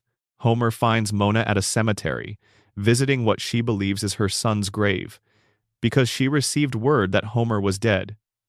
She does not recognize him at first. He has changed. He has grown into the person he became in her absence, and the person he became in her absence is a specific and particular kind of person that a different childhood might not have produced. When he proves who he is, when the recognition arrives, the scene between them is played with a genuine emotional weight that the show's comedy rarely allows. A grown man and his mother, separated for 27 years, meeting beside a headstone that belongs to neither of them. And then Mona tells him the truth. She did not die. She did not leave because she stopped loving him. She left because staying would have put him and Abe in danger. Because a man she had crossed, a man Homer would grow up to work for, spend his adult life working for, without ever knowing the connection had destroyed her life and forced her underground. The story goes back to 1969. Mona Simpson was a housewife, married to Abe, mother to a young Homer, ordinary in every visible respect, living a quiet domestic life while the world outside was in extraordinary turmoil. The civil rights movement, the anti-war protests, the cultural upheaval of the late 60s pressing in at the edges of everyday suburban life. And then something changed. The show depicts her radicalization with its characteristic blend of comedy and sincerity. She joined a group of activists, and the cause they acted on was not symbolic or abstract. Mr. Burns owned a biological weapons laboratory, not just the nuclear power plant that dominates Springfield's skyline. A separate facility in the same town where Homer was growing up, where children played and families lived their ordinary lives, devoted to the production of weaponized pathogens. Burns was manufacturing germ warfare agents in Springfield. The show introduces this detail and then, characteristically, never returns to examine its full implications. A private citizen owning and operating a biological weapons facility in a residential area. The kind of thing that, in any functional regulatory environment, would result in immediate intervention. In Springfield, it resulted in nothing, because Springfield's regulatory environment is not functional, and its primary institutional actor is the man who owns the facility. Mona and her group broke in. They deployed what the show describes as an antibiotic bomb, a device designed to destroy the biological agents stored inside without causing harm to people. The raid succeeded. The weapons were destroyed. During the escape, one group member accidentally cured the asthma of the security guard, who was Clancy Wiggum, the man who would later become Springfield's chief of police. And Mona made a single mistake. As the group fled, she stopped to help someone who had been knocked down in the chaos of the evacuation. That someone was Burns. She stopped to help the man whose weapons she had just destroyed, and Burns saw her face. He identified her. He reported her to the FBI. From that moment, Mona Simpson was a fugitive. She could not go home. She could not contact her family. She could not hold her son or explain to him why she was leaving or what had happened or that she loved him and was not choosing to be absent but was being forced out of his life by a man who had decided that her face was something that needed to be erased from Springfield's landscape. She kissed Homer while he was sleeping and disappeared. He woke up and she was gone. Abe told him she was dead. Homer spent the next 27 years believing he was the kind of son a mother would rather leave than raise. Burns did not stop at the initial report. He pursued her, actively, for decades, using his resources and his connections and his considerable influence to ensure that Mona Simpson could never safely return to the town she came from or the family she left. When she finally reappears in Season 7, Burns spots her almost immediately through a cab window, a glimpse, and he recognizes her and calls the authorities, and the FBI arrives at the Simpson house, and Mona has to flee again. Homer has to say goodbye to his mother for the second time. This time he understands why she is leaving. He knows who is responsible. And then he goes back to work at the power plant. He goes back to work for Burns. This is the detail that sits in the center of the Mona story and refuses to resolve. Homer learns that the man who signs his paycheck is the man who destroyed his family. He learns this explicitly in an episode where the connection is made clear. And then the show essentially moves past it. Homer does not confront Burns. He does not quit. He does not seem to fully trace the line between Burns as his employer and Burns as the person who took his mother. The show presents this not as a comedy beat but as something closer to tragedy, because Homer Simpson is not capable of making that connection. His brain does not work that way. The crayon, the radiation, the decades of cognitive erosion. Homer is too damaged to understand the architecture of his own suffering. He cannot see the pattern because the capacity for that kind of pattern recognition is exactly what has been taken from him. And this is where the conspiracy takes its full shape. Burns did not merely ruin Mona's life. By driving her out of Springfield when Homer was a child, Burns ensured that Homer would grow up as a specific kind of person. He would grow up without a mother, which meant growing up with a particular configuration of wounds. Desperate for approval, incapable of challenging authority, because challenging authority means risking losing the stability that the authority provides, and stability is the thing Homer cannot afford to lose, because losing it means being alone. Terrified of abandonment because the first abandonment happened before he was old enough to understand it or protect himself from it. Emotionally fragile in the ways that suit an employer who needs workers who will not push back, who will not ask questions, who will show up every day and do the job regardless of what the job is doing to them and to the town around them. Homer doesn't work at the plant because he is too stupid to find something better. Homer works at the plant because Burns broke him before he was old enough to know it was happening. And the broken version of Homer is precisely the kind of employee that the plant requires. Compliant. Grateful for whatever scraps of recognition are occasionally extended. Incapable of the kind of sustained resistance that would threaten the operation. A later season confirms this with a detail that connects Abe to the conspiracy in a way that implicates the older man more directly than the show ever pauses to fully examine. Burns had committed a crime. Abe discovered it. In exchange for Abe's silence, Burns guaranteed Homer's employment at the plant, permanently, regardless of performance. Homer's job security, the thing that makes no logical sense given his documented record of failure, is not a cartoon convenience. It is a contractual arrangement between Abe Simpson and the man who destroyed his family. Abe made a deal with Burns. He buried the truth about what Burns had done and accepted, as payment, the guarantee that his son would always have a job. He made this deal without telling Homer. Without telling anyone. He kept it secret because explaining it would require explaining everything else: the fake grave, Mona's actual fate, the biological weapons laboratory, the whole mechanism of control and suppression that Burns had constructed around the Simpson family. 3 generations. Burns's influence extends across 3 generations of one family, each generation bearing the marks of his intervention in a different way. Abe made a deal with the devil and carried the secret. Mona fought back and lost everything she had. Homer inherited the consequences of both without ever being given the context that might have allowed him to understand them. Homer's mother died in a later season. The scene is one of the show's quietest and most devastating moments. Homer sits beside her. He holds her hand. The joke-a-minute rhythm of the show's usual register drops away entirely, and what is left is a man and his mother and the particular weight of 27 stolen years pressing down on both of them in a hospital room where there is nothing to do now but wait. No cutaway gag, no reset, no laugh track. Just time. And the understanding, sitting just beneath the surface of the scene, that Burns is still alive, still running the plant, still signing Homer's checks, still the most powerful man in Springfield, and that he will wake up the morning after Mona Simpson dies and go about his day without it registering as anything significant at all. Because in Springfield, the man with the money writes the rules. And the rules say that Homer Simpson will be at his desk in Sector 7G for as long as his body allows it. Because his grandfather made a deal. Because his mother made a choice. Because the richest man in town needed a broken man in a specific seat. And Homer was broken before he ever clocked in for the first time. Number. Section 8. Where is Springfield and why it can't be found? Springfield is the most famous fictional town in American history. More people can locate it in their imagination than can name the capital cities of half the states that exist in the actual country. It has a nuclear power plant and a tire fire and a bottomless gorge and a working harbor and a monorail that was built in a single day with funds from a con man and a school and a prison and 2 hospitals and a quick E-Mart that has somehow been there since before anyone can remember. It has mountains and ocean access and desert and farmland and dense forest and active volcanoes, all within what the show implies is reasonable driving distance of the town center.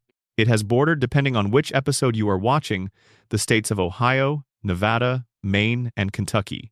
It is located on the coast. It is located in the heartland. It is located near the Canadian border. It is located near Mexico.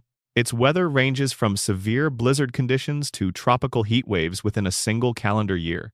Springfield does not exist in any single state because Springfield exists in all of them simultaneously. The show has been deliberately and systematically contradicting itself about the town's location for its entire run, and every time a clue surfaces that seems to narrow the possibilities, another clue appears in a different episode that cancels it. Lisa's area code has been shown as a Missouri prefix. The state abbreviation has appeared as NT, which is not a real state designation in the American system. When Homer called the state capital, the voice on the other end identified the state as one that begins with a vowel which narrows the field by eliminating some possibilities and leaves dozens of others viable.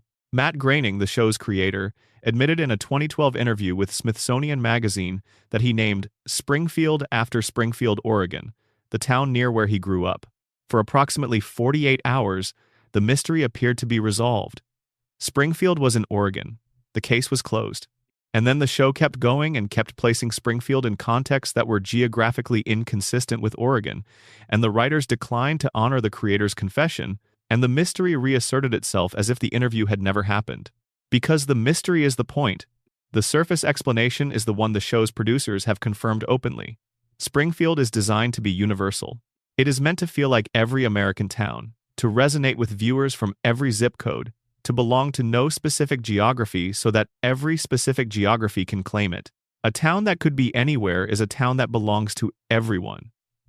This is the intentional design philosophy, and it works. People from Minnesota and from Louisiana and from coastal California and from the rural Midwest all recognize Springfield. All find something in it that feels familiar. The design achieves exactly what it sets out to achieve.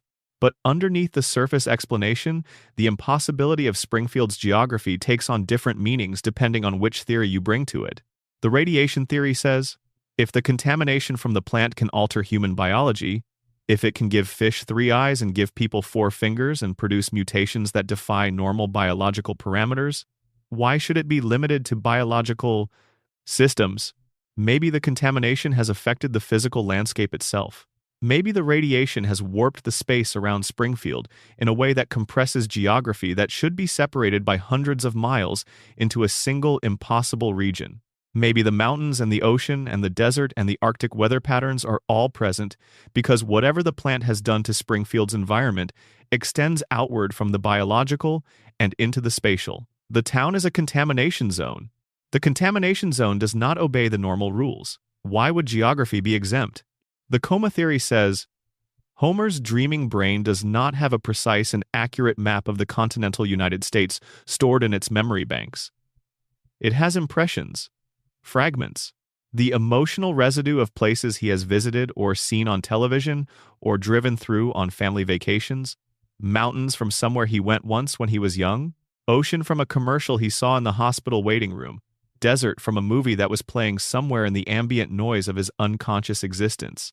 His brain assembled Springfield from every American landscape he had ever encountered, layered them on top of each other without regard for geographic logic, because dreams do not have geographic logic. Dreams have emotional logic, and Springfield feels like America because it is made from Homer's fragmented, incomplete, longing-held memory of America, assembled the way dreams assemble things from feeling rather than fact. The principle and the Popper theory, the collective denial framework, offers a third reading. Springfield's location is perpetually undefined because definition would mean accountability. A town with a fixed address has a fixed regulatory jurisdiction. It has a consistent state EPA office responsible for its nuclear facility. It has a permanent state attorney general who could theoretically investigate the plant's violations. It has courts with clear authority to process claims against the town's primary employer. A town that floats between states has none of these things with any consistency. The jurisdiction is perpetually uncertain. The regulatory authority is perpetually ambiguous. The accountability that a fixed location would enable is perpetually deferred. Springfield is geographically impossible because floating is safer than landing. Landing means someone shows up with a badge and a map and starts asking about the 3-eyed fish. The episode Behind the Laughter, the show's 12th season mockumentary about the Simpson family, provides the most direct answer the show has ever given to the location question. In the original broadcast, Springfield is identified as being in northern Kentucky. In syndicated reruns of the same episode, the location was changed. The definitive answer given in one version of the episode was replaced with a different answer in another version. The truth depends on which broadcast you are watching. Even when Springfield has an official location, that location is not stable. It shifts. It mutates. It refuses to stay pinned down. Every state in the country has been proposed as Springfield's true home at some point in the 36 years of fan theory and analysis that have accumulated around this question. Every proposal has evidence. Every proposal has contradicting evidence. The show has deliberately created and maintained this state of permanent ambiguity, and it will not resolve it, because the ambiguity serves the show's purposes in ways that a resolution never could. A town that can be located is a town that can be studied. It can be compared to real places. Its geography can be cross-referenced against actual terrain. Its institutions can be evaluated against the real institutions of whatever state it ostensibly sits in. The moment Springfield is definitively placed in Oregon or Kentucky or Nevada, it stops being every American town and starts being a specific one with specific implications and specific comparisons available to anyone who wants to make them. Springfield without a location is Springfield as idea, as archetype, as the place that America collectively recognizes as its own uncomfortable reflection, the small city where the billionaire runs everything, and the plant poisons the water, and the government is incompetent, and the people are too worn down by daily life to push back against any of it. That Springfield belongs to every viewer equally, because no viewer can say it isn't their town. None of them can point to a map and say this place is somewhere else, has nothing to do with where I come from. Because wherever you come from, Springfield is there. Number. Section 9. The floating timeline and what it actually means. Bart Simpson was 10 years old in December of 1989. He is 10 years old right now. Lisa was 8 then. She is 8 now. Homer and Marge were in their mid-30s. They still are. Maggie was 1 year old. She still is. 36 years have passed in the world. 0 years have passed in Springfield. The industry term for this is a floating timeline, and it is a standard production approach for long-running animated shows. The premise is simple. The show's present is always the viewer's present. When an episode airs in 2025, the characters are living in 2025. When an episode aired in 1995, they were living in 1995. The year changes, the technology changes, the cultural references shift with the decade. But the characters do not age. They exist in a state of temporal suspension, frozen at the ages they were when the series began, while everything around them moves and they remain still. Most people who watch animated television accept this without examination. It is the convention. It is how these shows work. The characters don't age because they can't age, because aging would mean the show has to end, and the show cannot end, because it is a franchise and franchises do not end by choice. But The Simpsons has been running long enough that the floating timeline has created contradictions so large and so structurally strange that they have started to crack the foundation of the show's internal reality. The most visible problem is Homer and Marge's backstory. When the show began, their history was grounded in the 1970s and early 1980s. They met in high school. They fell in love. They had Bart. Their courtship was set in a specific era, complete with period-appropriate music and fashion and cultural context. Homer's hair, the full head of hair he had as a young man before his adult life of stress and radiation exposure, belongs to a particular visual moment.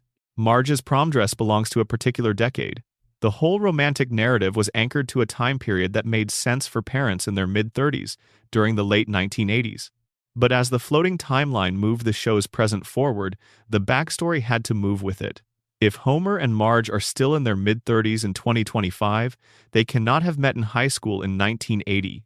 They met somewhere around 2005, which means their formative years were defined by entirely different cultural markers. The show has depicted this shift explicitly across the decades. In later flashback episodes, Homer and Marge's youth has been rewritten repeatedly. Their high school experience has been placed in the 1990s, then the 2000s, then the early 2010s. They have been depicted as hippies, then as grunge-era teenagers, then as something closer to millennials navigating early social media. The love story is the same. The emotional core is the same. But the era keeps shifting because the floating timeline demands it, and the characters' histories become increasingly unstable as a result. Homer and Marge do not have a fixed past. They have an approximate past, a backstory that is rewritten every several years to maintain the illusion that the characters are living in the present tense. Their memories are not stable. Their origin story is a draft document that gets revised without ceremony whenever continuity requires it. Now bring the theories to this. Every single theory discussed in this script arrives at the same conclusion about the floating timeline, traveling different paths to the same place. The coma theory says nobody ages because the characters exist inside the frozen mind of an unconscious man. Homer went to sleep in April 1993 with his children at specific ages, his wife at a specific age, the world at a specific configuration. His dreaming brain cannot produce new information, it can only recombine and elaborate the information it already had. So the children stay at the ages they were when the dream began. They cannot age because their father is not there to observe the aging, and the dream can only depict what Homer already knew. The radiation theory says nobody ages because their biology has been altered at the cellular level by decades of nuclear contamination. Normal aging is a biological process, dependent on cellular function, on the accumulated wear of metabolic processes over time. If the radiation has interfered with those processes, has modified the cellular mechanisms through which normal biological aging occurs, then the absence of visible aging is not a narrative convenience. It is a symptom of a contaminated population whose biology no longer operates according to the normal parameters. The principle and the Popper framework says nobody ages because Springfield collectively agrees not to notice. The same social contract that allowed the town to vote to ignore Armin Tamzarian's stolen identity applies to every other inconvenient truth, including the passage of time. If everyone agrees not to notice that the children are not getting older, then within the community's shared reality, the children are not getting older. The agreement creates the fact. The Burns immortality theory says that at least one character in Springfield has already demonstrated that aging is negotiable in this universe. That with sufficient wealth and sufficient medical infrastructure, the normal biological trajectory can be disrupted indefinitely. If Burns can be 140 years old and still functional, then the concept of aging in Springfield is already established as something the right resources can override. And the prediction theory says The Simpsons exists in a feedback loop with American culture tight enough that the distinction between the show's fictional timeline and actual time has already become meaningfully blurred. If the show shapes cultural reality rather than merely reflecting it, then its refusal to let time pass is not just a production decision, it is a cultural intervention. A declaration, made weekly for 36 years, that this family exists outside of time, and that the audience's emotional relationship with them is therefore also outside of time. All 5 theories. The same conclusion.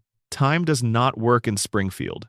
Something, whether it is the radiation, or the dream, or the collective agreement, or the billionaire's medical technology, or the show's own relationship with its audience, has broken the normal flow of time for everyone who lives there. The show has imagined its characters aging. It has done this multiple times. The Season 6 episode Lisa's Wedding flashes forward to show Lisa as a 23-year-old woman engaged to be married.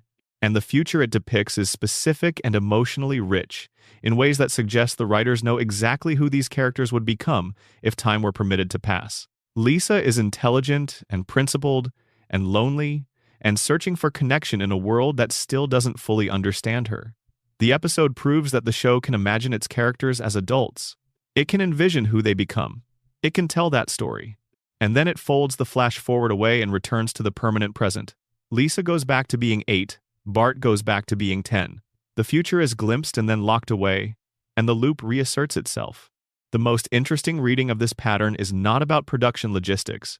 It is about what the American audience needs The Simpsons to be. The Simpsons have been the American family for longer than any other fictional household in the history of the medium. They have held this position not by being the most idealized version of family, they are not that, but by being the most persistently recognizable. The chaos and the love and the dysfunction and the resilience, the specific combination of failing each other and choosing each other anyway, expressed through 36 years of the same characters in the same house on the same street. And the American family, as The Simpsons embodies it, cannot be allowed to change. Homer must remain middle-aged and struggling, and perpetually optimistic in the face of evidence that the optimism is not warranted. Marge must remain patient and capable, and quietly holding everything together. Bart must remain the kid who pushes every boundary and then, when it actually matters, chooses his family. Lisa must remain idealistic and frustrated, and still, somehow, choosing to believe that the world is improvable. The moment the Simpsons age, the moment Bart goes to college, and Lisa moves away, and Maggie learns to talk, and Homer retires from the plant, and the house on Evergreen Terrace empties out, the show stops being a comedy. It becomes something else, an elegy, the story of a family that ran out of time. And television, for the most part, does not want to tell that story. The audience does not want to watch it, because The Simpsons aging is a version of everyone aging. It is a version of the world changing in the ways that the show has always suggested it would, and that the audience has always preferred to defer. The floating timeline is the show's deepest thesis. The Simpsons are frozen because we need them frozen. We pressed pause in 1989, and we have been pressing it every Sunday night since, renewing the agreement collectively and silently to let this family remain exactly where we left them. The children at their ages. The parents at theirs? The house on Evergreen Terrace with the lights on and the television running and the beer cold and everyone accounted for. The loop is not their prison. It is ours. We built it. We maintain it. We tune in every week to confirm that the walls are still standing and the family is still intact. And every time we do, we tighten the loop a little more. We make it a little harder for the show to end. Because ending would mean admitting that 36 years have passed. That we are older now. That the couch we watched the opening credits from as children exists now only in memory.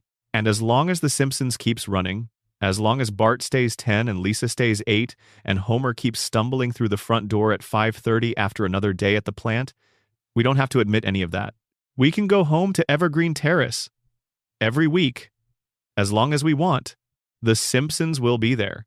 Number, Section 10. Hans Moleman, Ned Flanders, and the quiet horrors nobody talks about. Let's end with two characters who have never been the subject of a major fan theory, but who contain, between them, some of the most genuinely disturbing implications in the show's entire canon. The first is Hans Moleman. If you have watched The Simpsons with any consistency, you know Hans Moleman. He is the tiny, elderly, nearly blind man who appears in the background of Springfield scenes and exists, as far as the show is concerned, primarily to suffer and to die. He gets struck by cars. He gets crushed by falling objects. He gets buried alive. He gets eaten by animals. He gets struck by lightning. He is incinerated, drowned, impaled, trampled, and on one occasion apparently consumed by a piece of heavy machinery. He walks into traffic and the camera cuts away to the sound of impacts. By a conservative count across the show's run, Hans Moleman has died, not been injured, but died dozens of times. Not in Treehouse of Horror episodes. Not in dream sequences or explicitly non-canonical contexts. In regular episodes, during regular Springfield life. And then he appears in the next episode, completely unharmed. No explanation, no resurrection. No acknowledgement from the show or its characters that a man who was demonstrably dead a few weeks ago is standing in the background of this scene looking at a bird. Most viewers file this away as a running gag. Moleman dies a lot, it's a bit, don't think about it too hard. But the theories don't allow you to stop there. The radiation theory says Moleman may represent the most extreme mutation in Springfield. A man whose cellular biology has been so thoroughly altered by decades of proximity to the plant's runoff that his body has acquired the capacity to reconstitute itself after fatal trauma. He is not surviving his deaths the way Homer survives injuries. Homer endures damage that should be fatal and recovers quickly, but his body remains continuous. Moleman actually dies. His body ceases function. And then it comes back. As if death itself, in Springfield, has become a temporary condition for certain residents. A biological reset triggered by whatever the plant has done to the specific combination of genes and exposure history that produced Hans Moleman. The coma theory says Moleman is a background process in Homer's dream, a minor character that Homer's unconscious mind does not care enough about to maintain consistently. He dies when the dream lets him lapse and returns when the next scene requires a specific number of bodies to make Springfield feel populated. He is not a person in this framework. He is a prop, a piece of environmental furniture that the dream occasionally discards and then recreates because it cannot function without him. The collective denial theory says Springfield has simply agreed not to notice. A man dies publicly, repeatedly, in front of witnesses, and nobody investigates. Nobody summons an ambulance. Nobody asks how he keeps reappearing after being definitively killed. The town has normalized the Moleman death cycle the way it has normalized everything else that should be alarming. The three-eyed fish, the glowing billionaire, the baby who shot a man, the principal who was never who he said he was. Moleman's deaths are just one more thing Springfield has agreed to file under things we do not talk about. But here's the detail about Moleman that the theories have to account for and that the running gag framing lets the audience avoid examining. Hans Moleman once stated his age as 31 years old. 31. Look at him. He appears to be somewhere between 80 and the geological epoch. He looks like he was old when Springfield was founded. He looks like something that the radiation made ancient before its time, a body that has been subjected to conditions no body should be subjected to, and which has responded by aging at an accelerated rate that converted a young man into an ancient one in a fraction of the time it should have taken. If he is telling the truth, and there is no established reason within the show to believe he is lying, no comic irony attached to the statement when he makes it, then something aged him catastrophically. Something took a man in the early years of his adult life and produced a figure who looks like the oldest person in Springfield. Something that simultaneously made him essentially indestructible, capable of dying and returning in a cycle that the show treats as ambient background detail but which is, under any serious examination, one of the most remarkable things happening in the town. The radiation theory has an answer for this. Something that can produce a three-eyed fish and four-fingered people, and a billionaire who needs weekly radiation therapy to stay alive, can certainly produce a man who aged 50 years in a decade and then stopped dying, permanently. Something that can alter cellular biology to the extent of creating visible anatomical mutations can alter the cellular processes of aging as well, and the result in any given individual depends on the specific nature of their exposure and the specific biology they brought to it. Molman is what happens when Springfield's contamination takes a young man and accelerates him past normal aging entirely. He is burned through. He has already reached whatever biological endpoint the radiation was moving him toward. And now he just keeps going, dying and returning, aging without progressing, existing in a state of perpetual geriatric impossibility that nobody in the town thinks to question. Now, let's talk about Ned Flanders. Ned is the character the show has destroyed most thoroughly, and the destruction is easy to miss because it has been conducted behind the most impermeable facade of cheerful niceness in Springfield's entire population. On the surface, Ned Flanders is everything Homer Simpson is not. He is kind, he is genuinely generous with his time and his resources, in ways the show depicts consistently and without mockery. He is devoutly religious. He is physically disciplined. He is financially responsible. He is a devoted father to Rod and Todd. He is a good neighbor, the best neighbor. In fact, the only neighbor on Evergreen Terrace who consistently makes an effort to be a good neighbor. By any objective measure that the show applies, Ned is a better person than Homer in virtually every way that can be measured. He tries harder, behaves better, gives more, holds fewer grudges, extends more grace, and the show punishes him for it relentlessly. His wife Maud was killed at a Springfield Speedway event when a t-shirt cannon misfired and the projectiles struck her instead of Homer, who had been dodging them. Homer's reflexive self-preservation killed Maud Flanders. The show plays this for laughs in the way it plays most things for laughs, but what it depicts is this: Homer's selfishness, his instinctive prioritization of his own comfort over any awareness of the people around him, created the chain of events that removed Ned's wife from his life and his son's mother from theirs. And Ned forgave him, because that is what Ned does. He forgives. He absorbs punishment after punishment and responds with grace because that is his nature. Except it is not his nature. That is the thing the show reveals in the episode that produces Ned's only genuine breakdown. When a hurricane destroys his house, only his house, while the neighboring properties survive the same storm largely unscathed, a detail the show notes and then uses to break Ned's composure, and the community rebuilds it so poorly that it collapses immediately upon completion. Ned snaps. The collapse is the final accumulation. He screams at the town. He says things he has clearly been holding inside for years, insults directed at specific people for specific accumulated offenses that Ned has observed and processed and stored without ever allowing himself to express. He is committed to a mental health facility. And there, in therapy, the backstory emerges. Ned was not always like this. As a child, he was violent and uncontrollable, not in the harmless cartoon way that Bart is uncontrollable, but in a way that his parents, being free-spirited people who did not believe in conventional discipline, found genuinely alarming and could not manage. They took him to a psychiatrist. The psychiatrist spent years working on Ned through what the show describes as intensive behavioral modification, essentially, conditioning the aggression and the rage out of him through a therapeutic process that rewired his responses at a fundamental level. He was taught, through sustained intervention, to suppress anything that might be classified as a negative emotion, to redirect anger into pleasantness, to process frustration through Christian platitude.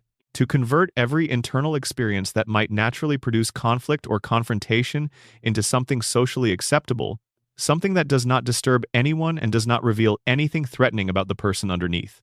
Ned Flanders' kindness is not a character trait. It is a psychological cage. Built around a feral child by a doctor who spent years conditioning the aggression out of him until the aggression had no exit. The Ned that Springfield knows, the cheerful, endlessly patient, impossibly forgiving neighbor, is not the person who exists inside that conditioning. The person inside it is the child who was brought to the doctor. The one with the rage. The one who, when the conditioning finally failed in the wake of the hurricane, stood in the ruins of his house and said everything he had been unable to say for decades. And what emerged was not monstrousness. What emerged was despair. Ned Flanders is a man who has spent his entire life performing goodness because the alternative, the person he is underneath the performance, is someone neither he nor the people around him can afford to encounter. The performance has cost him everything it costs to maintain a performance for 36 years. It has cost him the capacity to feel his own grief without immediately converting it into something spiritually acceptable. It has cost him the ability to be angry at Homer for the things Homer has actually done, which are numerous and consequential. It has cost him the honest expression of whatever it is he actually feels about the trajectory of his own life. God talks to Homer. Multiple times in the show's canon, Homer has direct conversations with God face to face, voice to voice, the kind of divine engagement that the scriptures that Ned studies and memorizes and lives by would classify as the most significant possible form of spiritual experience. And God talks to Homer. The drunk who sleeps in church, the man whose relationship with religion is essentially casual, who attends services when required and treats the whole enterprise with the cheerful indifference he treats most things. God converses with Homer. God has never spoken to Ned. Ned goes to church every Sunday. He tithes. He reads scripture and prays and structures his entire life around his faith in a way that is not performative. The show has never depicted Ned's religious devotion as insincere. It is real. It is the framework that holds him together. And the God that framework is built around, the God that Ned's entire internal architecture is designed to approach and honor and serve, that God speaks to Homer and ignores Ned. The devoted man receives silence. The indifferent man receives conversation. The show is making a very specific statement here, and it is not a comfortable one. Goodness is not rewarded in Springfield. Kindness is not protected. Faith does not guarantee engagement. The system, whatever combination of radiation and corruption and collective denial and institutional power that the system is made of, does not care about moral behavior. It cares about compliance, about maintaining the structure as it exists, about ensuring that the people at the top stay at the top and the people at the bottom stay useful. And Ned is the most useful person on Evergreen Terrace. He was programmed to be useful before he was old enough to have an opinion about it. His conditioning made him the perfect supporting character, gracious and generous and endlessly absorbing, unable to push back against the way Homer treats him, unable to demand more from the relationship than Homer is capable of providing. Ned Flanders is what happens when you do everything right in a system that does not reward rightness. Homer Simpson is what happens when you do everything wrong in a system that does not punish wrongness. They have lived next door to each other for 36 years. The gap between them, the gap between the man who tries and the man who doesn't, has never closed, because the system is not designed for that gap to close. The system is designed to keep them exactly where they are. Homer at the plant, Ned at the church, Burns at the top, Molman in the ground and then somehow back again. Maggie watching everything from the stroller. Lisa arguing with a world that isn't listening. Marge holding all of it together with a patience that has its own complex and unexamined cost. Bart testing every boundary because testing boundaries is the only response that makes sense in a world where the rules are arbitrary and the authorities are compromised, and the only honest thing to do is refuse to pretend otherwise. Springfield, 36 years, the same couch, the same faces, the same town under the same cracked cooling towers beside the same poisoned water, running on the same electricity generated by the same reactor that has been doing something to these people since before any of them knew to ask what it was. And the show keeps going. Number closing. We have spent a long time in Springfield. We have walked through the contaminated streets and examined the bones in the plant's basement, and sat with Homer in his hospital bed and listened to the silence inside Maggie's decision to stop speaking. We have reopened a case that was closed before it was solved and watched a man who has been alive for more than a century submit to his weekly treatment and glow faintly in the dark of a Springfield forest. We have followed Mona's trail from a 1,969 raid on a biological weapons facility through 27 years of fugitive exile and back to a hospital room where Homer held her hand and the 36 stolen years. Pressed down on both of them without a word. We have searched for Springfield on a map and found it everywhere and nowhere. We have watched the floating timeline and understood, slowly, that the loop is not a flaw in the show's construction but the most honest thing about it. Every theory we have discussed is different. The evidence is different, the logic is different, the assumptions about what the show is and what it is trying to say are different. But every theory arrives at the same place by a different road. Something is wrong in Springfield. Something fundamental. Something structural. Something that goes deeper than animation convention or episodic storytelling or the standard practices of long-running television. Whether it is radiation or a coma or collective denial or the particular architecture of institutional corruption or the sheer accumulated weight of 36 years of being watched without being allowed to change, something has broken the normal rules of reality in this town. And the show has been telling you about it, patiently and quietly, since the 17th of December 1989. Not through dramatic reveals or exposition dumps, but through accumulation, through the slow, careful layering of detail upon detail upon detail until the picture becomes undeniable to anyone who looks at it long enough. The three-eyed fish and the cracked cooling towers and the human skeletons in the basement and the billionaire who glows in the dark and the baby who checks that nobody is watching before she mimes pulling a trigger, all of it is there. All of it has always been there. The show is not hiding its mysteries. It is showing them to you every week. It just does it inside a comedy, inside 36 years of jokes that are easier to laugh at than to examine. And so most people laugh and move on. The way Springfield laughs and moves on. The way Homer laughs and moves on, even when the show tells him that he has lost 5% of his brain function and he doesn't understand why he is laughing, but he laughs anyway. The theories exist because some people looked at Springfield and decided not to accept the surface. They dug. They connected.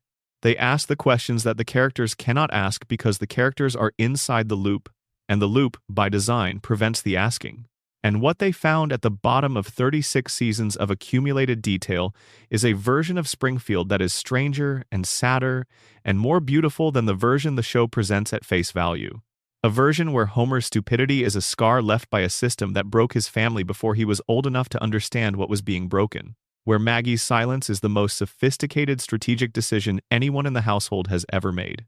Where Burns's immortality is the logical conclusion of allowing wealth to operate without consequence for long enough. Where Marge's patience is the foundation that keeps the entire fragile structure from collapsing. Where Bart's refusal to follow the rules is the only sane response available to someone who has noticed that the rules are arbitrary and the people enforcing them are compromised. Where Lisa, 8 years old and brilliant and tired, keeps asking questions that nobody wants to answer because she is the only person in Springfield who hasn't stopped looking. That is The Simpsons. 36 seasons, nearly 800 episodes, the longest-running animated series in the history of American television. The most analyzed, most theorized, most closely examined show ever made. And after all of it, after all the evidence and all the hours and all the theories, the biggest mystery is still the simplest one. Why can't we let them go? Maybe because they are us. Maybe because Springfield is our town and Homer is our father and Marge is our mother and Bart is who we secretly wanted to be and Lisa is who we told ourselves we would be and Maggie is the version of ourselves we keep hidden, watching, waiting, saying nothing, saving it for the right moment. Or maybe it is simpler than that.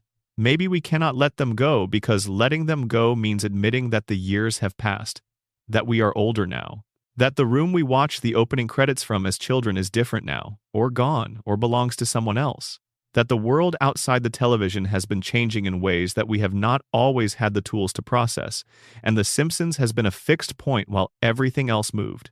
The one thing that stayed. As long as the show is on, we can go back. As long as Bart is 10 and Lisa is 8, and Homer is stumbling through the front door, and Marge is in the kitchen, and the lights are on at 742 Evergreen Terrace, we can sit down and come home to something that has not changed. Something that will be exactly where we left it. Springfield will always be there when we come back. That is, after all, the whole point. Extended Deep Dives. Extended Deep Dive 1. The Treehouse of Horror are the Halloween episodes more canon than the show admits. Every October, The Simpsons produces a Treehouse of Horror episode. 3 short segments, officially non-canonical. Officially outside the rules of the main series. Horror parody, science fiction riffs, supernatural premises that the show's regular continuity would not accommodate. Officially. But the boundary between the Treehouse of Horror episodes and the regular series has always been murkier than the show's official position would suggest. Details introduced in horror specials have drifted into the regular show. Premises established as explicitly non-canonical have influenced episodes that are definitively part of the main series. The line between the Halloween universe and the regular Springfield universe has been crossed in both directions enough times that calling it a firm boundary requires a specific kind of selective memory. And more than that, the Treehouse episodes reveal something about Springfield's regular reality that the regular show cannot say directly. Consider the premise of nearly every Treehouse segment that takes place in Springfield proper, rather than in a clearly differentiated horror world. The supernatural things that happen in these episodes, the aliens, the demons, the resurrections, the reality-bending horrors happen to characters who respond to them with Springfield's characteristic combination of alarm and rapid normalization. Homer encounters a demon and makes a deal that goes wrong. The family deals with the consequences for the segment, and then everything is fine. Bart has reality-warping powers. He uses them. They create catastrophe. The episode ends. What the Treehouse episodes demonstrate, in a format where the show is allowed to be explicit about it, is that Springfield's relationship with the impossible is exactly as casual as the regular series implies. The residents normalize supernatural horror with the same efficiency that they normalize three-eyed fish and glowing billionaires and principals with stolen identities. The difference is that in October, the show can say this directly. In regular episodes, it has to maintain the pretense that what is happening is somehow within the range of normal. The Treehouse canon also introduces a recurring visual and thematic element that the radiation theory finds particularly interesting. In multiple Halloween segments, Springfield's environment is explicitly transformed into something dangerous and wrong. A world where the rules have been suspended, where reality operates according to different principles than the world outside the town's borders. The horror of these segments is frequently rooted not in isolated supernatural events, but in the systematic corruption of an entire environment. A Springfield where something fundamental has gone wrong, where the baseline reality of the town cannot be trusted. The radiation theory says this is the regular show telling you, in the one context where it has permission to be direct, exactly what the regular show is always about. Springfield is a corrupted environment. The normal rules do not apply there. The horror that the Treehouse episodes make explicit is the horror that the regular series embeds in comedy and moves past before the audience can sit with it. There is also the question of what the Treehouse episodes reveal about the Simpson family's relationship with mortality. In the regular series, death is largely theoretical. Characters come close to dying. Characters are injured, but the main cast persists. The Treehouse episodes kill the Simpson family with regularity, repeatedly and graphically, and they always come back for the next segment. The show uses this as a comedy mechanic in the horror context, but the underlying pattern is the same pattern the regular show maintains. Death is not permanent in Springfield. Outcomes do not stick. The world resets. Under the coma theory, the Treehouse episodes are particularly interesting. If everything since 1993 is Homer's dream, then the horror specials are the places where the dream becomes aware of itself. The places where Homer's unconscious mind, generating its ongoing simulation, allows the story to go to the extreme dark ends that the regular dream suppresses. The Treehouse episodes are the nightmare segments inside the larger dream, the places where the simulation's underlying anxieties surface without the comedy framing that normally keeps them at a manageable distance. Homer dies in every Treehouse episode and comes back, because in the dream he cannot allow himself to die. The narrative will not permit it. The dreaming brain that is generating these stories will not generate the story of its own death, because generating that story would mean acknowledging that the death has already occurred. The Treehouse deaths are simulations of the thing that cannot be depicted directly. They are the coma dream's way of approaching the truth. It cannot speak. The most interesting Treehouse premise for the purposes of all these theories is the recurring one in which Springfield is shown to have always been connected to dark forces, to have always existed in a relationship with horror that predates any specific episode or supernatural event. The town is depicted as having a history of deals made, of sacrifices accepted, of agreements struck with things that operate outside the normal parameters of human life. This is played for laughs within the horror comedy context, but it rhymes with something the regular series suggests quietly and never confirms. Springfield has always been this way. Burns has been there for decades, for generations, for longer than anyone else. The plant was built on something. The town exists in a specific relationship with its history that the residents' collective amnesia prevents them from accessing. The Treehouse episodes, freed from the obligation to maintain the comedy with dark undertones balance of the regular series, let the dark undertones speak without the comedy cover. They are not really non-canonical. They are the show's unconscious speaking, the dreams inside the larger dream, the things Springfield knows about itself that it cannot acknowledge in daylight. Extended Deep Dive 2. The Simpsons and the American Family. A Sociology in Yellow. The Simpsons is a sociology project disguised as a cartoon. This is not an original observation. The show's academic and critical reception has included decades of analysis, treating it as a cultural document rather than simply an entertainment product. But the specific sociology it conducts, the particular aspects of American family life and American class structure and American institutional dysfunction that it examines, becomes more interesting and more uncomfortable when viewed through the lens of the theories in this script. Because The Simpsons is not just about a family, it is about a specific family in a specific class position doing a specific kind of labor for a specific kind of employer in a specific kind of town.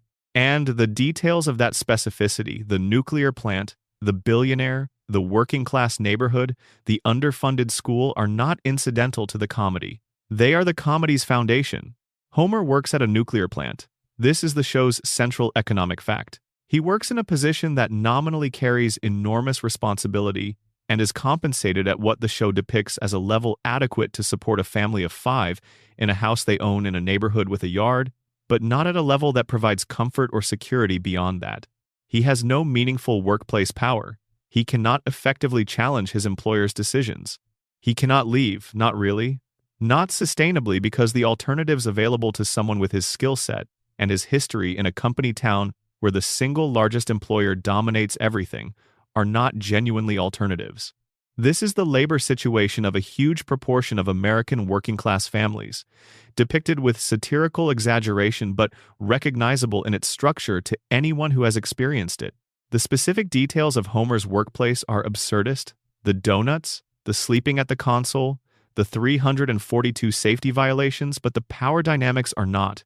One employer, one town, one set of choices that are not really choices. One man at the top who signs the checks and therefore determines the conditions of every life connected to those checks. Burns is not a caricature of an employer. He is a specific historical type rendered at maximum satirical intensity. The company town owner, the industrial monopolist, the man who owns the infrastructure that everyone depends on and uses that dependence to operate without accountability. He is a Gilded Age figure who has survived into the 21st century through the specific combination of inherited wealth, institutional power, and personal ruthlessness that allows certain kinds of power to perpetuate themselves across generations. He is not unique to fiction. He is a type that American history has produced repeatedly and that American regulatory systems have been, with varying success, trying to constrain for over 100 years. The show places this figure in permanent proximity to Homer and makes the comedy of their relationship the central engine of the series. Burns cannot remember Homer's name. Homer cannot make Burns acknowledge him as a human being. This is the essential Simpsons dynamic, the man with all the power and the man with none of it, living in the same town, connected by an employment relationship that the more powerful man treats as trivial and that the less powerful man cannot afford to lose. Under the radiation theory, this dynamic takes on a specific horror. Burns is poisoning Homer. He is poisoning Homer's family. He is doing it knowingly, deliberately, and the employment relationship that keeps Homer at the plant is the mechanism by which Burns ensures that the poisoning continues. The comedy of Homer's workplace incompetence and Burns's aristocratic indifference is a comedy about a man being systematically destroyed by the institution he depends on for survival, who lacks the cognitive resources to understand that this is what is happening. This is not an unusual situation in American economic history. The specific mechanism radiation is particular to the show's setting. But the structure, a worker dependent on an employer who benefits from that worker's incapacity to understand the full nature of the employment relationship, is not particular to anything. It is a recurring feature of how extractive industries and monopolistic employers operate in the real world, and The Simpsons has been depicting it with perfect structural fidelity for 36 years inside a cartoon that most people think is just about a fat man who says, "Dough." Marge's position in the family is the show's other major sociological project, conducted with more ambivalence and less satirical clarity than Homer's. Marge is the family's emotional center. She is the competent one, the patient one, the one who manages the logistics of daily life in a household that would descend into chaos without her constant effort. She has skills and intelligence and capabilities that the show demonstrates repeatedly, and that the show also repeatedly depicts going unrecognized, unrewarded, and, in some episodes, explicitly suppressed when she attempts to deploy them outside the domestic context. She is good at everything she tries. She is primarily permitted to try things in the domestic sphere. When she ventures beyond it, when she becomes a police officer, an artist, a businesswoman, an athlete, the show explores these ventures with genuine interest and then returns her, reliably, to Evergreen Terrace. This is not played as tragedy. The show's treatment of Marge's position is too complicated and too affectionate to be simple critique. It acknowledges both the genuine value of the domestic role she occupies and the genuine costs of a life in which her primary identity is supportive rather than primary. She loves her family. The show makes this clear and honors it. She also contains capacities that her family structure does not fully accommodate, and the show makes this clear and honors that too. The tension between those two things is never resolved, because it cannot be resolved. It is the tension that a large proportion of American women live inside, and resolving it in fiction would be dishonest. Bart's sociology is the most straightforward. He is the show's depiction of institutional failure, a child whose particular combination of intelligence and temperament puts him in constant conflict with the educational institutions designed to serve him. Bart is not unintelligent. The show has established this clearly. He is creative and resourceful and capable of sustained effort when the effort is in service of something he finds genuinely engaging. He simply does not find anything the Springfield school system offers genuinely engaging, and the school system responds to his disengagement by treating it as a deficit rather than a signal. He is classified as a problem. He is managed rather than engaged. He is given detention and lectures and the repeated message that his way of existing in the world is wrong, rather than any genuine attempt to find an approach that works for both him and the institution. This is another recurring feature of American educational systems as they actually operate, depicted through the lens of satire but recognizable in its structure. The child who does not fit the available mold being managed into compliance rather than educated into engagement. The institutional response to difference being suppression rather than accommodation. And Lisa's sociology is the most quietly devastating of all. Lisa is exceptional. The show is entirely clear about this, has been clear about it since the earliest episodes. She is a prodigy in multiple domains: music, academic subjects, athletics when she applies herself, creative work. She has a moral sensibility that the show depicts as genuine rather than performative, a real commitment to fairness and environmental stewardship, and the rights of the various constituencies whose welfare she advocates for across the series. She is, by any measure, extraordinary. And Springfield does not have space for her. Not in any episode, not in any sustained way. Every time Lisa encounters an institution, the school, the town government, the local cultural organizations, the peer social structures of her age group, the encounter follows the same structural pattern. She brings something of genuine value. The institution initially resists it. There is a moment where the value seems to be recognized. And then the institutional inertia reasserts itself, and everything returns to how it was. Lisa goes back to being 8 years old in a school that cannot accommodate her, in a town that does not want her, in a family that loves her without fully understanding her, and she picks up her saxophone and plays. This is what the show does with exceptionalism. Not the motivational poster version, not the idea that exceptional ability is its own reward, that talent finds its way, that genuine merit is eventually recognized and rewarded. The Simpsons depicts exceptionalism as a form of loneliness, as the experience of seeing clearly in a community that has made collective arrangements to see less clearly. As the cost of being the person who keeps asking the question that nobody wants answered, Lisa is Springfield's conscience. She is also Springfield's cautionary tale. This is what it looks like, the show says, to be right in a place that has decided being right is optional. This is what it costs. This is the specific exhaustion of caring about things in an environment that has organized itself around not caring about things. You keep playing the saxophone. You keep asking the questions. You are 8 years old, and you will be 8 years old for 36 years, and the questions will still not be answered, and you will still be asking them. And maybe that is the most honest thing The Simpsons has ever said about American family life. That you keep going. That the family stays together even when it is difficult, and nobody is getting what they need, and the town is possibly poisoning everyone, and the billionaire is definitely hiding something. That the couch holds everyone. That the television flickers on. That the opening theme plays. And that even if none of it gets resolved, the not resolving of it is something you do together. Extended Deep Dive 3. The Springfield Institution Schools, Churches, and the Machinery of Social Control. Springfield runs on institutions. The nuclear plant generates its electricity. Springfield Elementary educates or attempts to educate its children. The Springfield Police Department maintains or attempts to maintain public order. The First Church of Springfield provides spiritual infrastructure. The Springfield Hospital treats and sometimes fails to treat the medical consequences of everything else the town does to its residents. Each of these institutions, examined through the lens of the theories in this script, reveals a different dimension of the same structural story. Springfield Elementary is the institution the show has examined most consistently and with the most genuine affection. The school is underfunded, understaffed, operating with physical infrastructure that the show has depicted as actively hazardous at various points, run by a principal whose entire identity was stolen from a genuine war hero, and staffed by teachers whose own psychological states range from deeply compromised to actively hostile.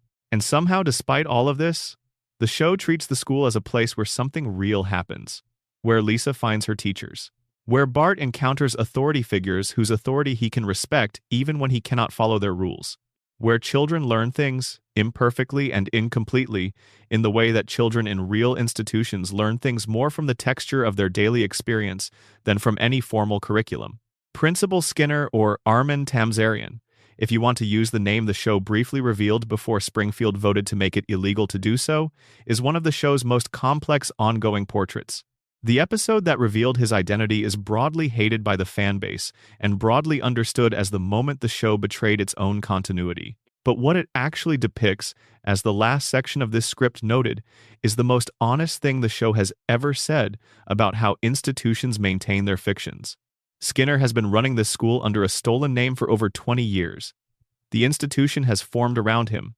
The staff knows him. The students have been shaped by him. The parents relate to the school through their relationship with him. And when the truth emerges, when the real Seymour Skinner arrives and the fiction collapses, the institution's response is not to correct the record. The institution's response is to vote to keep the fiction because the fiction is load-bearing. Remove it and something structurally important to the school's continued operation is damaged. Better to exile the truth than to rebuild around it. This is how institutions work. Not the fictional ones on television, the real ones. Schools, churches, corporations, governments, families. The truth that is inconvenient to the institution's continued operation gets suppressed, denied, voted out, exiled. Not through any single act of deliberate malice, but through the accumulated institutional preference for stability over accuracy. The lie that keeps things running smoothly is better than the truth that requires rebuilding. Skinner as Tamzarian is the show's most explicit treatment of this dynamic, but the dynamic itself runs through every institutional portrayal in Springfield. The Springfield Police Department under Chief Wiggum solves crimes through accident and convenience rather than competence. The institution of law enforcement in Springfield functions, arrests are made, cases are nominally resolved, but its function is not justice in any meaningful sense. It is the management of disorder to a level that the town's power structure can tolerate. Burns is not arrested. His 342 violations are not prosecuted. The human skeletons in the plant's basement are not investigated. The institution of law enforcement in Springfield is not designed to constrain the town's actual sources of harm. It is designed to constrain the town's residents in ways that serve the existing power structure. The First Church of Springfield is the institution that receives the most complicated treatment in the show's history. Religion in The Simpsons is neither satirized wholesale nor accepted uncritically. The show depicts faith, particularly Ned's faith, and, in more complicated ways, Homer's intermittent relationship with God as something that matters to the people who hold it, as an organizing principle of their inner lives that the show respects even when it mocks the institutional forms that contain it. God in the show's canon is real. This is established definitively. Homer has spoken to God.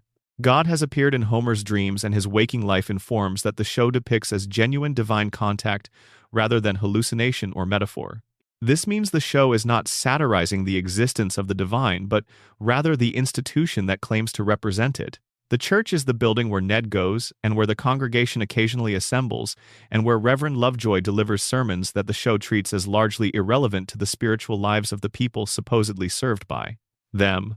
And God, the real God, the one who actually speaks to Homer, ignores the institution, has no particular relationship with the building or the congregation. The divine in Springfield operates entirely outside the institutional channel designed to connect it to the human. The institution of religion provides community and structure and something to do on Sunday morning, but it does not provide what it claims to provide. The genuine spiritual experience that Ned is seeking is available to Homer, who does not seek it and does not deserve it by any institutional measure, and unavailable to Ned, who seeks it with his whole life. This is the show's theology, embedded in the comedy and the horror and the 36 years of accumulated detail. Grace is not distributed through institutional channels. The institution manages the expectation of grace while being structurally unable to deliver it. And the people most invested in the institutional channel, the Neds of Springfield, the genuinely faithful, the ones who follow the rules and attend every service and give everything the institution asks of them, are precisely the ones most likely to spend their lives waiting for something the institution cannot provide. The hospital is the institution that the radiation theory finds most interesting and most disturbing. Springfield's medical establishment has missed a crayon in a patient's brain across decades of routine checkups. It has diagnosed Burns with every known disease simultaneously and treated this as an intellectual curiosity rather than a public health emergency. It has managed the population of a town whose fish have mutated visible, physical abnormalities without apparently conducting any systematic study of what the same contamination is doing to the human residents. It is the institution specifically designed to notice and respond to exactly the kind of widespread biological aberration that the radiation theory describes as occurring throughout Springfield's population, and it has produced no evidence that it has ever noticed. The three possible explanations for this institutional failure are all disturbing in different ways. The first is incompetence. Springfield's medical establishment is simply not capable of the kind of systematic analysis required to notice population-wide effects of environmental contamination. The individual physicians are operating within the limits of their training and their resources, seeing patients one at a time, treating the presenting symptoms without the capacity or the mandate to look at the aggregate picture. The second is compromise. Burns's influence extends into Springfield's healthcare infrastructure the way it extends into every other institutional sphere in the town. The medical establishment is not independent of the power structure it operates within it, depends on it, and therefore serves it. Physicians who might notice things are quietly encouraged not to notice them, or find that their ability to practice is contingent on their willingness to look at certain things the right way. The third is the radiation theory's most direct implication. The doctors are affected too. The same contamination that has compromised the cognitive function of Springfield's general population has compromised the cognitive function of the people operating its institutions, including the institutions specifically responsible for noticing the contamination. The doctors cannot identify the problem, because the problem has already affected them. The institution cannot do its job because its institutional capacity is itself a casualty of the thing it is supposed to be investigating. None of these explanations is reassuring. But the third one has a particular resonance with everything else the radiation theory describes. A contamination that has affected the entire population, including the people whose professional responsibilities include detecting and responding to population-wide health effects, is a contamination that has made itself effectively invisible from the inside. Nobody inside the contamination zone can see clearly enough to name it. The only people who could name it are outside the zone, and as long as Springfield's geographic ambiguity prevents anyone from definitively locating it on a regulatory map, the people outside the zone have no particular reason to look. The institutions of Springfield are not failing to serve their populations through carelessness or malice alone. They are failing because the structural conditions that would allow them to serve their populations have been systematically undermined by the same forces that produce and sustain the contamination in the first place. Burns owns the power infrastructure. The power infrastructure employs the population. The population depends on that employment. The dependence constrains the institutions that might challenge the power infrastructure. And around the loop goes, each element reinforcing every other element, the whole system locked into a configuration that prevents anyone inside it from changing it. This is the Springfield institution. Not one building or one organization, but a closed circuit of mutual dependence and mutual constraint that has been running in its current configuration for as long as Burns has been running the plant, which, given what the show tells us about Burns's age, may be longer than Springfield itself has existed in its current form. Extended Deep Dive 4. Sideshow Bob, the villain who makes Springfield's denial impossible to maintain. The show has a recurring villain, not Burns, who is always present, always powerful, always the structural antagonist. A character who appears periodically and whose appearances consistently force Springfield to confront something it would prefer not to confront. Sideshow Bob, Robert Underdunk Terwilliger Jr., his full name, deployed with ceremony on the occasions when it becomes legally relevant, is the show's most explicitly theatrical villain. A man who escaped a life of genuine academic and creative achievement to become a children's television clown's sidekick, and then became something considerably more dangerous when the humiliation of that position finally reached its limit. He has tried to kill Bart Simpson more times than the show has formally counted. He has escaped prison with a regularity that makes Springfield's correctional system look like a revolving door with aspirations. He has framed Krusty the Clown for a crime Krusty did not commit. He has, in the fullest sense of the word, devoted a significant portion of his adult life to a vendetta against a 10-year-old child. And he is, by a considerable margin, the most intelligent person the show has ever depicted functioning within Springfield's actual geography. This matters because Bob's intelligence allows him to see Springfield clearly in a way that no Springfield resident can. He is not from there in the way that the permanent residents are from there. He arrived. He was not raised in the contaminated water. He has not spent decades breathing the irradiated air. Whatever the plant has done to the town's population over generations of exposure, Bob represents a different baseline. And from that different baseline, he can see what Springfield's residents cannot. He sees the institutional failures. He sees the corruption. He sees the way the town maintains its fictions through collective agreement and the suppression of inconvenient truth. He sees all of it clearly, with the piercing intelligence of someone who is not cognitively compromised by the environment he is observing. And his response to this clarity is to try to kill a 10-year-old child. This is the show's most direct statement about intelligence in Springfield. When you can see the town clearly, when the cognitive fog that protects its residents from confronting their own reality is not present in your particular biology, the insight does not lead to productive action. It does not lead to justice or reform or the kind of institutional challenge that might actually change something. It leads to obsession, to the displacement of genuine grievance onto a child-sized target that has the advantage of being visible and proximate when the actual sources of grievance are vast and institutional and not reducible to a single villain that can be chased through Springfield streets. Bob is a satirist's portrait of what intelligence produces when it operates in an environment hostile to what intelligence can see. He understands too much. He cannot tolerate what he understands. He cannot address what he cannot tolerate through any legitimate institutional channel, because the institutional channels are compromised in the ways that all of Springfield's institutional channels are compromised. So he picks a fight he can actually locate a small, specific, personal enemy, and he dedicates himself to it with the full force of his considerable capabilities. Every time Bob escapes and returns, every time he constructs another elaborate plan that fails at the last moment through some combination of Bart's luck and Bob's own compulsive theatricality, the show is running the same joke. Intelligence without wisdom is obsession. Clarity without humility is cruelty. The most capable person in Springfield keeps failing at the most basic level because all of his capability is pointed in the wrong direction by a grievance that was never really about Bart and was always about something much larger and much less addressable. The episodes where Bob comes closest to genuine reform are the ones where the show allows him to direct his intelligence towards something other than vengeance. The moment where he and Bart collaborate. The moment where he discusses his genuine love for opera and art and high culture, the things he sacrificed when he took the Krusty job, the things he has been trying to recover by dominating at least the small corner of the world that contains one specific 10-year-old boy. In those moments, the tragedy underneath the villainy becomes visible. A man of genuine talent who ended up in the wrong place and has been trying to impose order on his circumstances through the only mechanism he has available.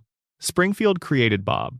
Not directly, not through the radiation, but through the particular conditions the town produces.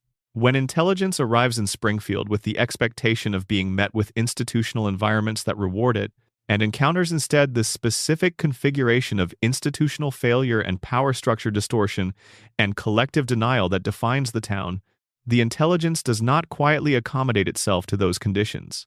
It goes wrong, it curdles, it finds an enemy, and it comes back. Every season. Like everything else in Springfield. Extended Deep Dive 5. The Simpson Family Tree: 3 Generations of Damage and What It Tells Us About American Legacy. The Simpson family across 3 generations is a map of how American class and institutional dynamics transmit across time. Abe Simpson is the generation that made deals. He is a man who served in the Second World War and returned to the same town he had always known and built a life within the conditions available to someone of his class and his era. He is depicted in flashback as a more competent and capable figure than his later years suggest. The war years, the early marriage, the young adulthood all show someone who could make things happen, who had agency. And then something happened. The deal with Burns. The covering up of Mona's truth. The slow withdrawal into the retirement home and the rocking chair and the rambling stories that nobody listens to and the specific sad dignity of a man whose relevance receded before he was ready for it to go. Abe chose the deal. He chose security, Homer's employment, a guaranteed floor beneath his son's life over truth. He chose complicity over whatever cost confronting Burns would have extracted, and the consequence of that choice was not visited primarily on him. It was visited on Homer. Abe made a deal with the man who destroyed his family, and the payment for that deal was Homer's lifetime at the plant, and Homer has been making that payment without knowing why. This is how generational damage works in families, in communities, in institutions. The person who makes the deal is insulated from the worst consequences. The deal's cost is paid by the next generation, who inherit the consequences without the context. Homer works for the man who drove his mother underground and pays the bill for his grandfather's silence. And he cannot trace the connection because his capacity for that kind of tracing has been compromised by 36 years of contaminated air and water and the crayon in his brain and the emotional damage of a childhood defined by maternal absence. Mona represents the generation that fought. She saw what Burns was doing, not the radiation, which she may not have known about, but the biological weapons laboratory, the specific and immediately identifiable horror of a private citizen manufacturing pathogens in a residential area, and she did not look away. She organized, she acted, she destroyed the weapons and paid the price, not with her life but with everything else, her family, her son's childhood, the possibility of a normal life. The price of fighting the most powerful person in Springfield was everything, and she lost. Not because her cause was wrong, the biological weapons were real, the threat was genuine, the action she took was justified by any reasonable standard. She lost because Burns had more power than she had. Because the institutional machinery available to him, the FBI, the federal authorities, the ability to designate someone a fugitive and make that designation stick for decades was not available to her. She had a cause. He had infrastructure. And in the contest between the two, infrastructure wins. Homer is the generation that inherited. He inherited his mother's absence and his father's silence, and the employment deal that kept him at the plant, and the cognitive damage that prevented him from understanding any of it. He is the person who pays for everything that happened before him without knowing what he is paying for. His emotional wounds, his specific configuration of neediness and love and inability to fully function in the institutional world, are all the product of decisions made by people who are gone or present only at the margins of his life by the time he is old enough to understand what they cost. And the Simpson children are the next generation. Bart, who will inherit Homer's relationship with institutions but without the specific cognitive damage, which means he will see the arbitrariness of the rules more clearly than Homer ever could, while lacking Homer's specific emotional drivers. Lisa, who will inherit the family's capacity for clarity and use it, as Mona did, to fight the question being whether she will also inherit the consequences. Maggie, who is waiting. Maggie is the fulcrum. She is the one who has seen everything, processed everything, and chosen not to act yet. She sits at the intersection of Homer's damage and Mona's courage, and Lisa's clarity and Bart's refusal to comply, and she has assembled all of it into something the show has never named. She is the generation after the one that fought and lost, and the one that inherited without understanding, and the one that sees clearly but is too young to fully act. She is the generation that knows all of it and is waiting for the right moment. What happens when Maggie speaks is the question the show has never answered.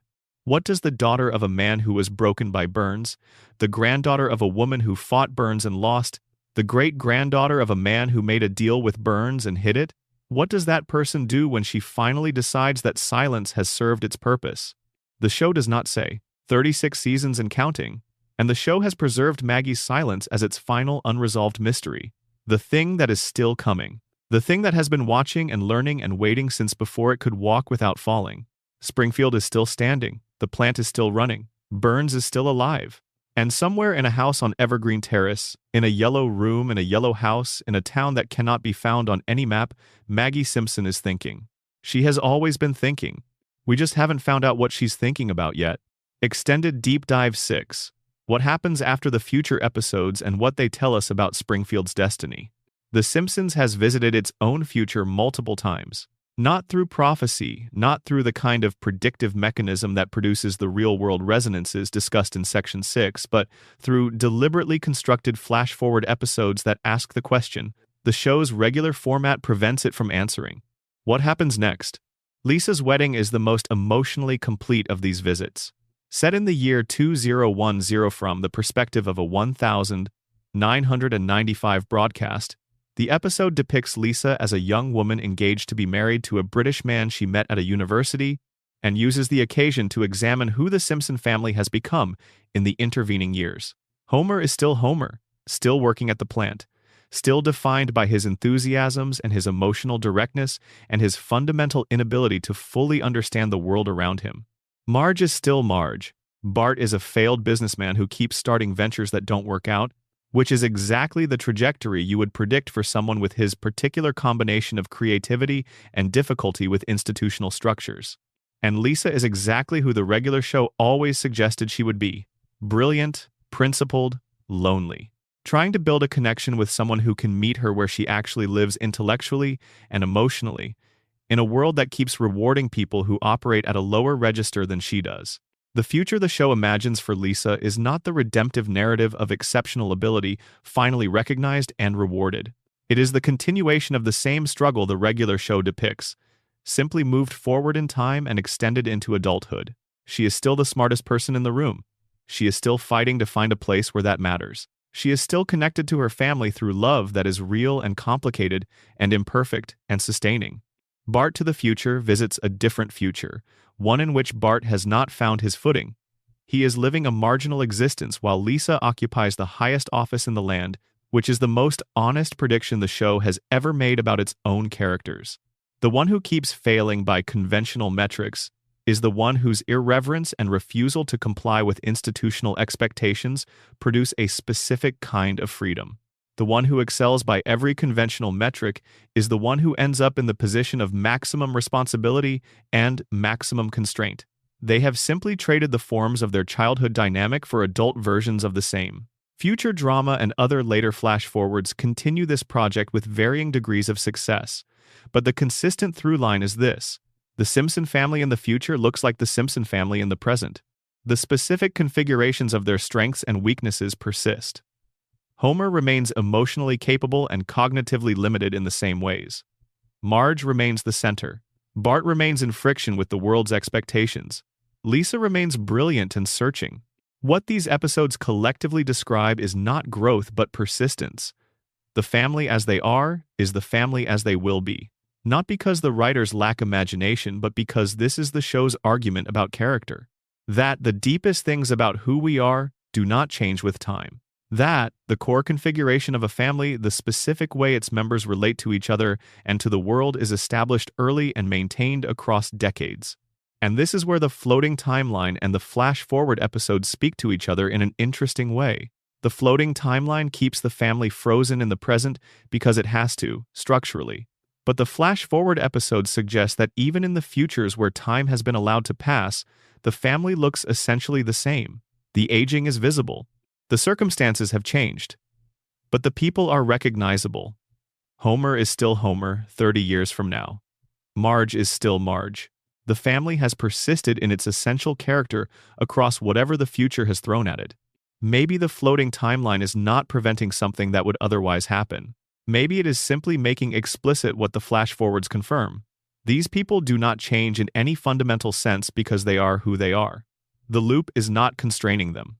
The loop is simply making their persistence visible week after week in a way that linear time obscures. The tragedy and the beauty of the Simpson family is the same thing.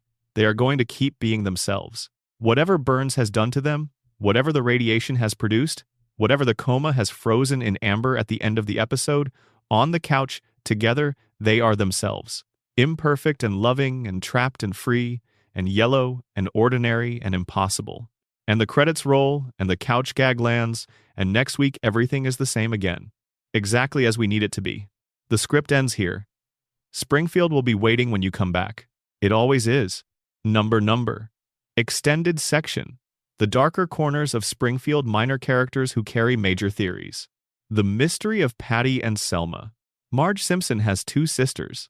This fact is so thoroughly embedded in the show's texture that most viewers stopped registering it as notable years ago. Patty and Selma Bouvier have been present in the series since the earliest episodes, occupying the specific social role of the family members who are too close to avoid and too familiar to fully tolerate the aunts who show up and smoke in the living room and make pointed observations about Homer's inadequacy, and love their sister and her children in a way that the show depicts as genuine, even when the manner of its expression is everything but warm.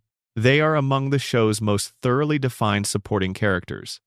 Their jobs as DMV employees, their passion for MacGyver reruns, Selma's string of unsuccessful marriages and her eventual decision to adopt, the specific rhythmic quality of their speech, the deadpan delivery, the matching hair, and the identical physiology that the show uses to make the point that Marge could have become either of them if a different man had found her first.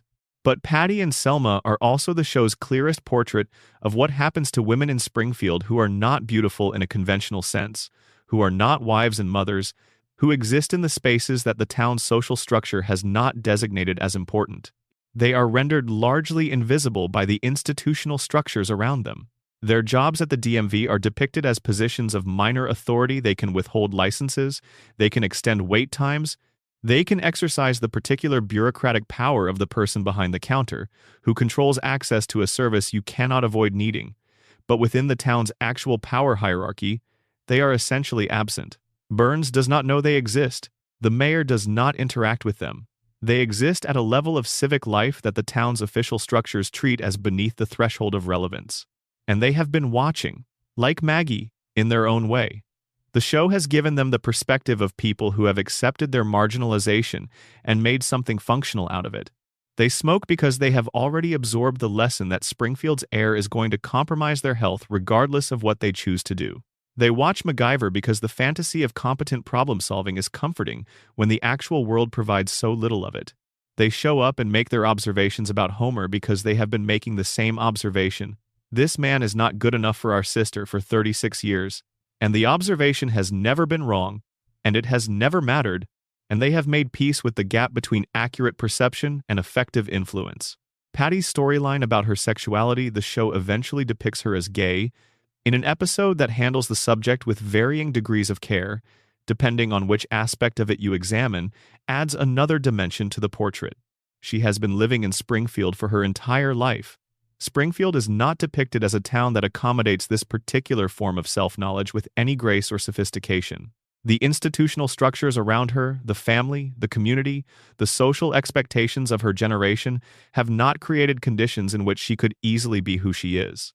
And she has managed this by making herself, to some degree, invisible. By occupying the position of the acerbic aunt, the sardonic DMV worker, the person in the room whose observations are accurate and whose presence is noted and whose inner life is not examined. Both sisters have survived Springfield. They have not thrived, particularly, but they have survived, and there is a specific kind of competence in Springfield survival that the show's brighter and louder characters sometimes obscure. Under the radiation theory, Patty and Selma present an interesting case study. They display the same physical characteristics as every other Springfield resident: the bulging eyes, the four fingers, the yellow skin, the hair that does not behave according to normal physics. But they also display a specific cognitive sharpness that the theory struggles to fully account for. Their observations about Homer are consistently accurate. Their readings of social situations are reliable. They do not display the kind of impaired critical thinking that the radiation theory attributes to Springfield's general population. One explanation is differential exposure. They work at the DMV rather than at the plant. They live in an apartment rather than near the reactor. Their specific paths through Springfield's contaminated landscape may have resulted in a different pattern of exposure than Homer's, or their specific biology may have responded to the same exposure differently. The radiation theory allows for variation. It does not claim that everyone in Springfield is affected identically. Homer's specific damage may be specific to Homer's specific combination of factors, and Patty and Selma's retained sharpness may be equally specific to theirs. Another explanation connects to the coma theory. If everything is Homer's dream, then Patty and Selma may be the characters Homer's unconscious generates to provide the critical perspective he cannot provide himself. They are the part of his dreaming mind that knows Homer Simpson is not adequate to his circumstances, a truth his conscious self cannot face directly, but that his unconscious mind cannot entirely suppress. They are his self-criticism externalized into characters who can voice it without destroying the dream's fundamental premise, which is that Homer is the hero of his own story.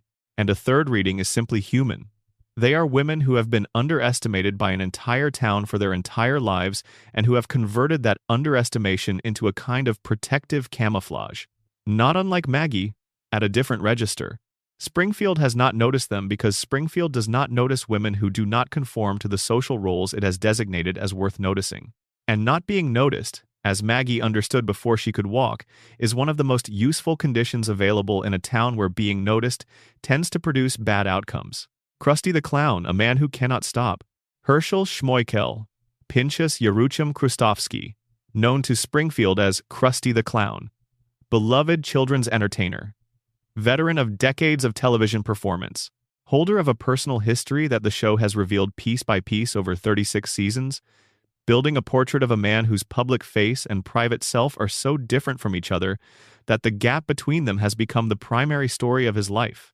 Krusty is a comedian. The show established this early and has maintained it consistently. He is genuinely funny, or was genuinely funny, or retains the capacity to be genuinely funny under conditions that he rarely manages to produce. He is also a gambler, an addict, a man with an estranged daughter he discovered in adulthood, a father whose approval he spent decades seeking, a performer whose relationship with his audience is the most stable and sustaining relationship he has access to, and who knows this about himself, and has never been able to change it. The relationship between Krusty and Bart is one of the show's most quietly consistent through lines. Bart's fandom, his genuine, sustained, loyal devotion to Krusty's work, is something the show takes seriously even when it surrounds it with comedy. And Krusty's relationship with Bart, which develops over multiple episodes from obliviousness to something closer to recognition, is one of the few genuine mentorship dynamics in the show. Not a healthy mentorship, not a functional one, but real, in the way that relationships between damaged adults and perceptive children are often real even when they fail every formal standard. Krusty is what the radiation theory would predict for a performer who has spent decades consuming Springfield's water and air, while also operating the specific lifestyle that Krusty operates: the late nights, the substance abuse, the accumulated physical cost of professional performance over many decades. His health is visibly poor. His body has absorbed the consequences of choices made in a compromised environment. He persists through performance because performance is the one thing the radiation has not taken from him. Or perhaps because performance is the thing he chose deliberately rather than passively absorbing, which may give it a different relationship to his biology than the ambient exposure. The Krusty storyline about his father, the Rabbi Hyman Krustovsky, is the show at its most explicitly Jewish in terms of cultural content, and it handles the material with a care that the show does not always bring to its cultural explorations. The estrangement between Krusty and his father rooted in the father's disapproval of comedy as a vocation, the son's inability to give up the one thing that makes him feel alive, the specific gap between parental expectation and filial reality that plays out in particular ways in particular cultural contexts is resolved in an episode that the show's fans consistently identify as among its most emotionally effective. But the resolution is not a transformation. Krusty does not become a different person because he reconciles with his father. He remains who he is. The reconciliation is simply one more thing he has accumulated, one more relationship added to the complicated aggregate of his life. And then the show moves on, and Krusty is still Krusty, still on television, still gambling, still performing for children who love him for reasons they cannot fully articulate. He is not redeemed by the show's events. He is endured by them. He keeps going because keeping going is what Springfield residents do, each in their own way. Burns keeps going through treatments. Molman keeps going through what may be cellular reconstitution. Ned keeps going through conditioning. Homer keeps going through the dream or the radiation or the particular resilience of someone who is too cognitively limited to fully understand how bad things are. And Krusty keeps going through performance. It may be the most honest survival strategy of all. The acknowledgement that you cannot fix the damage, but you can put on the makeup and step in front of the camera and be, for the duration of the show, exactly who you told everyone you would be. The Retirement Castle, Springfield's most honest institution. The Springfield Retirement Castle is the show's most unflinching institutional portrait. It is where Abe Simpson lives. It is where Springfield's elderly residents end up when the town has finished with them, when the active participation they offered the community has been exhausted, and what remains is the question of what you do with people once they are no longer useful in the ways the community values. The Retirement Castle's answer is, you put them somewhere, and you visit when you remember to, and you try not to think about it too much. Abe's life at the castle is one of the show's longest and most consistent running themes. He tells stories that nobody listens to. He forms relationships with other residents that the show takes seriously, even when the comedy of their senescence is the nominal subject. He has moments of genuine dignity and moments of genuine sadness and the specific accumulated resignation of a man who knows his family loves him in the way that families love elderly members at a distance, with the best intentions, and without the bandwidth to fully integrate his existence into their daily lives. The castle is also the show's clearest institutional statement about what Springfield values. The nuclear plant gets funding, legal protection, political insulation. The mayor's office gets resources. Burns's personal pharmaceutical program gets whatever it costs. The retirement castle is chronically underfunded, physically deteriorating, staffed at minimum viable levels, and treated by the town's power structure as an afterthought that receives attention only when the plot requires someone to be placed in jeopardy within it. This is accurate as a portrait of how American communities allocate resources between the institutions that serve working-age adults who produce economic activity and the institutions that serve those who no longer do. The retirement home is not a priority because its residents are not, by the metrics the power structure applies, productive. They have already made their contributions. They are now a cost center rather than a revenue source. And in a system organized around those distinctions, cost centers are managed to minimum viable functioning and not much more. Under the radiation theory, the retirement castle is interesting for another reason. Its residents are among Springfield's longest-term inhabitants. They have been drinking the water and breathing the air and living under the cooling towers for the most years. If the radiation produces accelerated aging, as the theory suggests, in the case of Molman, 31 years old but physiologically decades older, then the retirement castle may be populated partly by people whose chronological age and apparent age diverge. Significantly, people who look much older than they are because the contamination has done to their biology what it did to Molman at a more gradual rate. Abe's rambling stories and apparent confusion are read by the show and by most viewers as the natural cognitive decline of extreme old age. But if Abe is actually younger than he appears, if the contamination has been advancing his biological age beyond his chronological one, then what looks like senile rambling may be something else. It may be the specific cognitive pattern of someone whose brain has been subjected to the same slow damage that produced Homer's specific deficits, but for longer and with different results. The fog is real, but the person inside the fog may be less old than anyone realizes. This reading would make the generational story darker still. Abe made a deal with Burns, covered for Burns, sacrificed his wife's presence in his son's life to maintain the deal, and Burns's plant, over the same period of decades, was doing to Abe's brain what it was doing to Homer's, advancing the damage, compromising the clarity, producing the specific cognitive decline that Abe displays and that the castle manages without investigating its cause. Burns broke the whole family, across generations, including the one who chose to collaborate with him, the Frinkiac problem doctor, Frink and What Science Cannot Do in Springfield.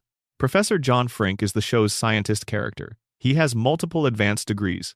He has produced technologies that, within the show's internal logic, work devices that translate pet thoughts into speech, machines that can miniaturize objects, physics discoveries that the show presents as genuine contributions to the scientific understanding of the universe. He is smart in the way that academic science is smart, specialized, deep, oriented toward the theoretical and the experimental, rather than the applied and the practical. And he is completely ineffective at addressing any of Springfield's actual problems. Frink cannot fix the power plant. He cannot reverse the contamination. He cannot provide the population with antidotes to whatever the radiation has been doing to their biology. He cannot use his considerable intellectual resources to generate the kind of systematic analysis that would produce an accurate picture of what has been happening to Springfield's residents. His science floats above the town's real problems, tangentially related to them at most, occasionally generating a device that creates a new problem on top of the existing ones. This is not a failure of Frink's character. It is a structural observation about what science can and cannot do in an environment like Springfield's. Frink's research is funded through the same institutional channels that Burns controls. His lab exists within the town's power structure. The problems he is permitted to investigate are the problems that the power structure finds acceptable, which by definition do not include the most important ones. A scientist who turned his instruments toward the systematic analysis of Springfield's radiation levels would be a scientist who produced evidence of something Burns does not want evidenced. The institutional pressure to not look at the most pressing questions is as real for Frink as it is for the town's physicians. This is the specific way that institutional power constrains the production of knowledge. Not through any direct suppression necessarily, not through explicit orders, not to research certain questions, but through the structural allocation of resources and the implicit understanding of what questions are fundable, what findings are publishable, what conclusions are professionally survivable. Frink knows where his resources come from. He knows at some level what looking at the wrong things would cost, so he looks at other things. Interesting things. Things that produce devices that translate cat thoughts and sometimes accidentally destroy a building but do not fundamentally threaten the power structure's preferred account of Springfield's condition. Under the coma theory, Frink is interesting as a character that Homer's dreaming brain generates to represent the idea of intelligence without effect. Homer is not a scientist. He has no real relationship with technical knowledge or systematic inquiry. But he knows, at some pre-linguistic level, that there are people who are supposed to understand things like what the plant is doing. He generates Frink as the placeholder for this idea, the smart person who is supposed to know but doesn't, or knows but can't act, or acts but in ways that point away from the problem rather than toward it. The dream cannot allow Frink to solve the problems. If Frink solved them, if the scientist character produced the analysis that named what the plant was doing and the institutional response that stopped it, the dream would be forced to reckon with consequences that Homer's unconscious cannot accommodate. So, Frink invents things that are interesting and harmless and occasionally spectacular and have nothing to do with the cooling towers. The science in Springfield is real. It just cannot go where it most needs to go. And that is not a failure of the scientists. It is the architecture of the problem. Springfield's geography revisited the town that cannot be photographed from above. There is a category of story that Springfield tells consistently and that receives very little attention in the theoretical literature about the show. Stories about people arriving in Springfield from somewhere else.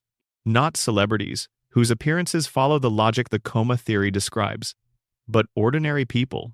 Characters who move to Springfield, who have reason to interact with the town's reality from an outside perspective, who bring with them a frame of reference that has not been shaped by decades of contaminated air and water and the particular cognitive atmosphere of the town itself. These characters consistently notice things. They see what Springfield residents do not. They say things out loud that Springfield residents have agreed not to say. And they consistently struggle, in ways that the show depicts as comic but that the theories read as something else, to sustain that outsider perspective against the town's considerable pressure to normalize everything it wants normalized.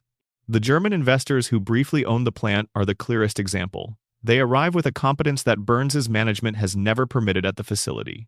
They assess the actual condition of the plant. They see the violations and calculate the cost of addressing them, and nearly go bankrupt from the estimate.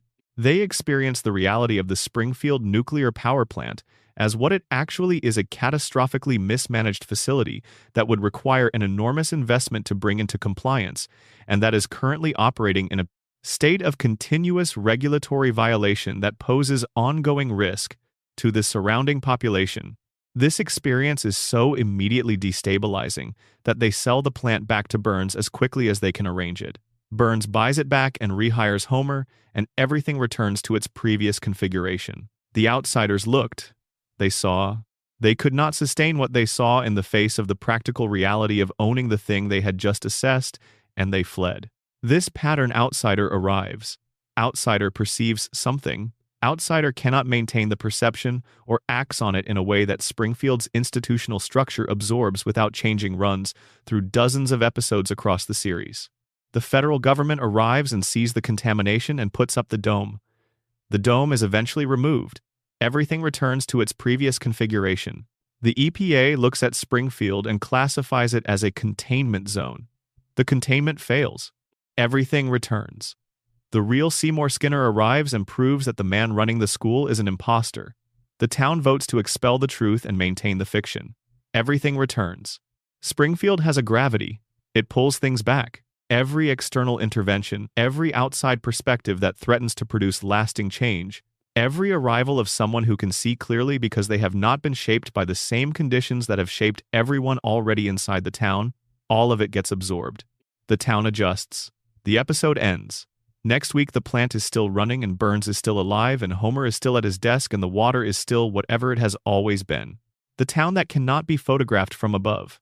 Not because there are no aerial images of Springfield, the show's establishing shots provide them regularly, but because a photograph from above would show you the town as it actually is. The cooling towers and the river and the school and the homes, all in their real spatial relationship to each other. The contamination zone rendered visible. The thing that stays abstract and manageable when you are inside it made concrete and undeniable from outside. Springfield's geography is uncertain not just spatially but in this other sense. It is a place that resists the kind of external documentation that would make its condition undeniable. It floats between states and evades jurisdiction and absorbs the EPA's dome and expels its truth-tellers and goes on.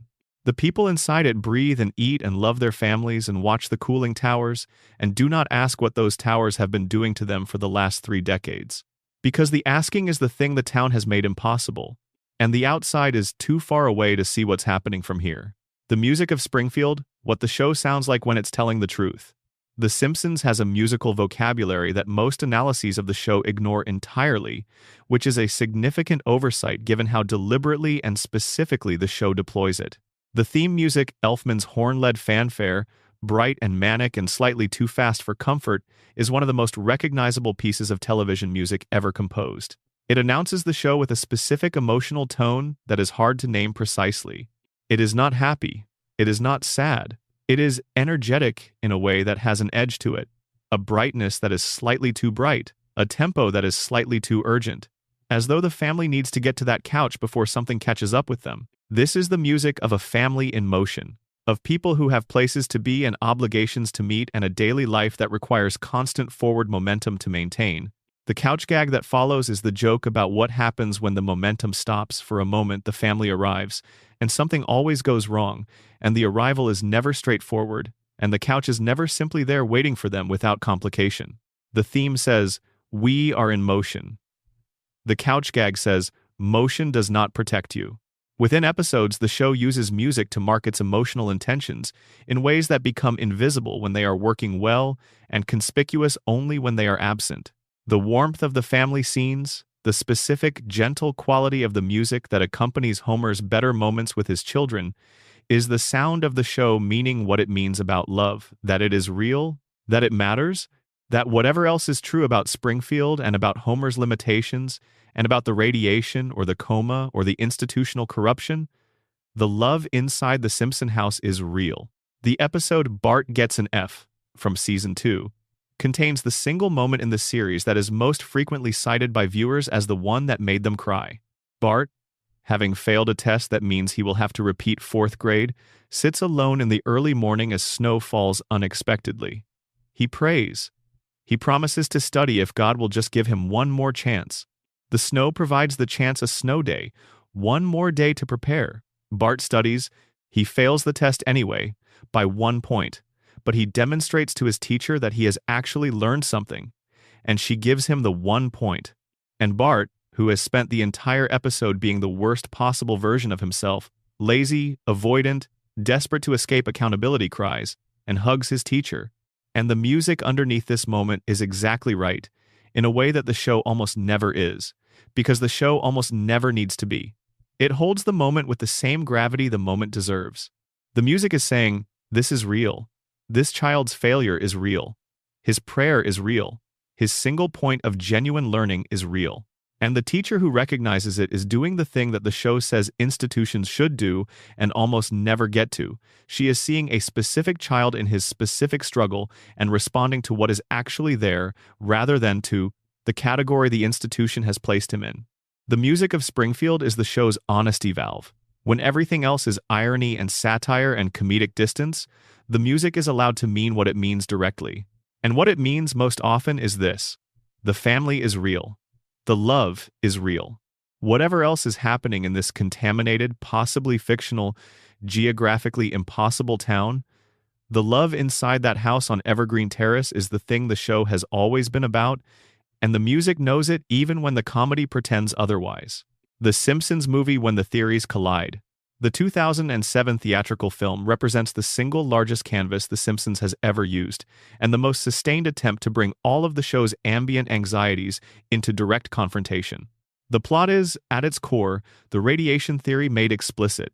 Springfield's environmental contamination reaches a critical threshold because Homer, in a moment of characteristic self-interest, dumps a silo of pig waste into the town's already compromised lake. The EPA, responding to readings that can no longer be ignored, encases the entire town under a glass dome. The federal government has looked at Springfield and made a formal determination that it constitutes an uncontrollable environmental hazard.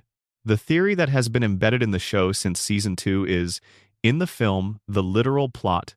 And then Springfield tries to adapt. Inside the dome, the town responds to its quarantine with the same characteristic blend of denial, normalization, and collective amnesia that the principal and the pauper analysis describes as the town's primary social technology. They cannot get out.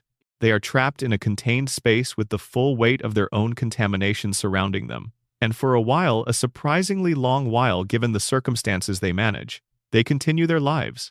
They go about their business. The dome is a problem, but not an insurmountable one. And as long as nobody thinks about it too hard, it is just another thing Springfield has learned to live with. Homer's arc in the film is the coma theory's arc in condensed form. He causes the catastrophe through self-interest. He is exiled from his family. He has to choose between the comfortable numbness of a new life in Alaska, a new setting, a new friend, a new version of the same pattern, and the return to Springfield, to the consequences he created, to the people who need him even when he has failed them. He chooses return. He crosses the dome. He saves the town. And then everything resets. The dome comes down, Springfield is restored. The ending of the film is the ending of every episode catastrophe, followed by resolution, followed by the implicit understanding that next week the plant will still be running, and Burns will still be alive, and the water will still be whatever it has always been, and nothing that happened in the last 90 minutes has changed the structural conditions that made it possible. The film is the most ambitious statement the show has ever made about its own futility. It assembles all the evidence. It names the contamination. It shows the federal response. It gives the town the dramatic confrontation with its own reality that every theory in this script suggests it has been avoiding for 3 decades. And then it ends, and the show goes on, and Homer goes back to the plant. Because in Springfield, the ending is never the end. The dome comes down and the plant keeps running, and the three-eyed fish are still in the river, and the cooling towers are still cracked, and the safety inspector is still Homer Simpson. The film changed nothing because the film is part of the same loop that every episode is part of. The loop that the radiation theory describes as a symptom, that the coma theory describes as a dream, that the collective denial framework describes as a choice, that the floating timeline describes as a production convention that the audience, us, watching has been complicit in maintaining for as long as the show has been on. The dome went up and came down. Springfield persists, as it always has, as it always will. A final theory, the show itself is the mystery. The last theory, the one that absorbs all the others.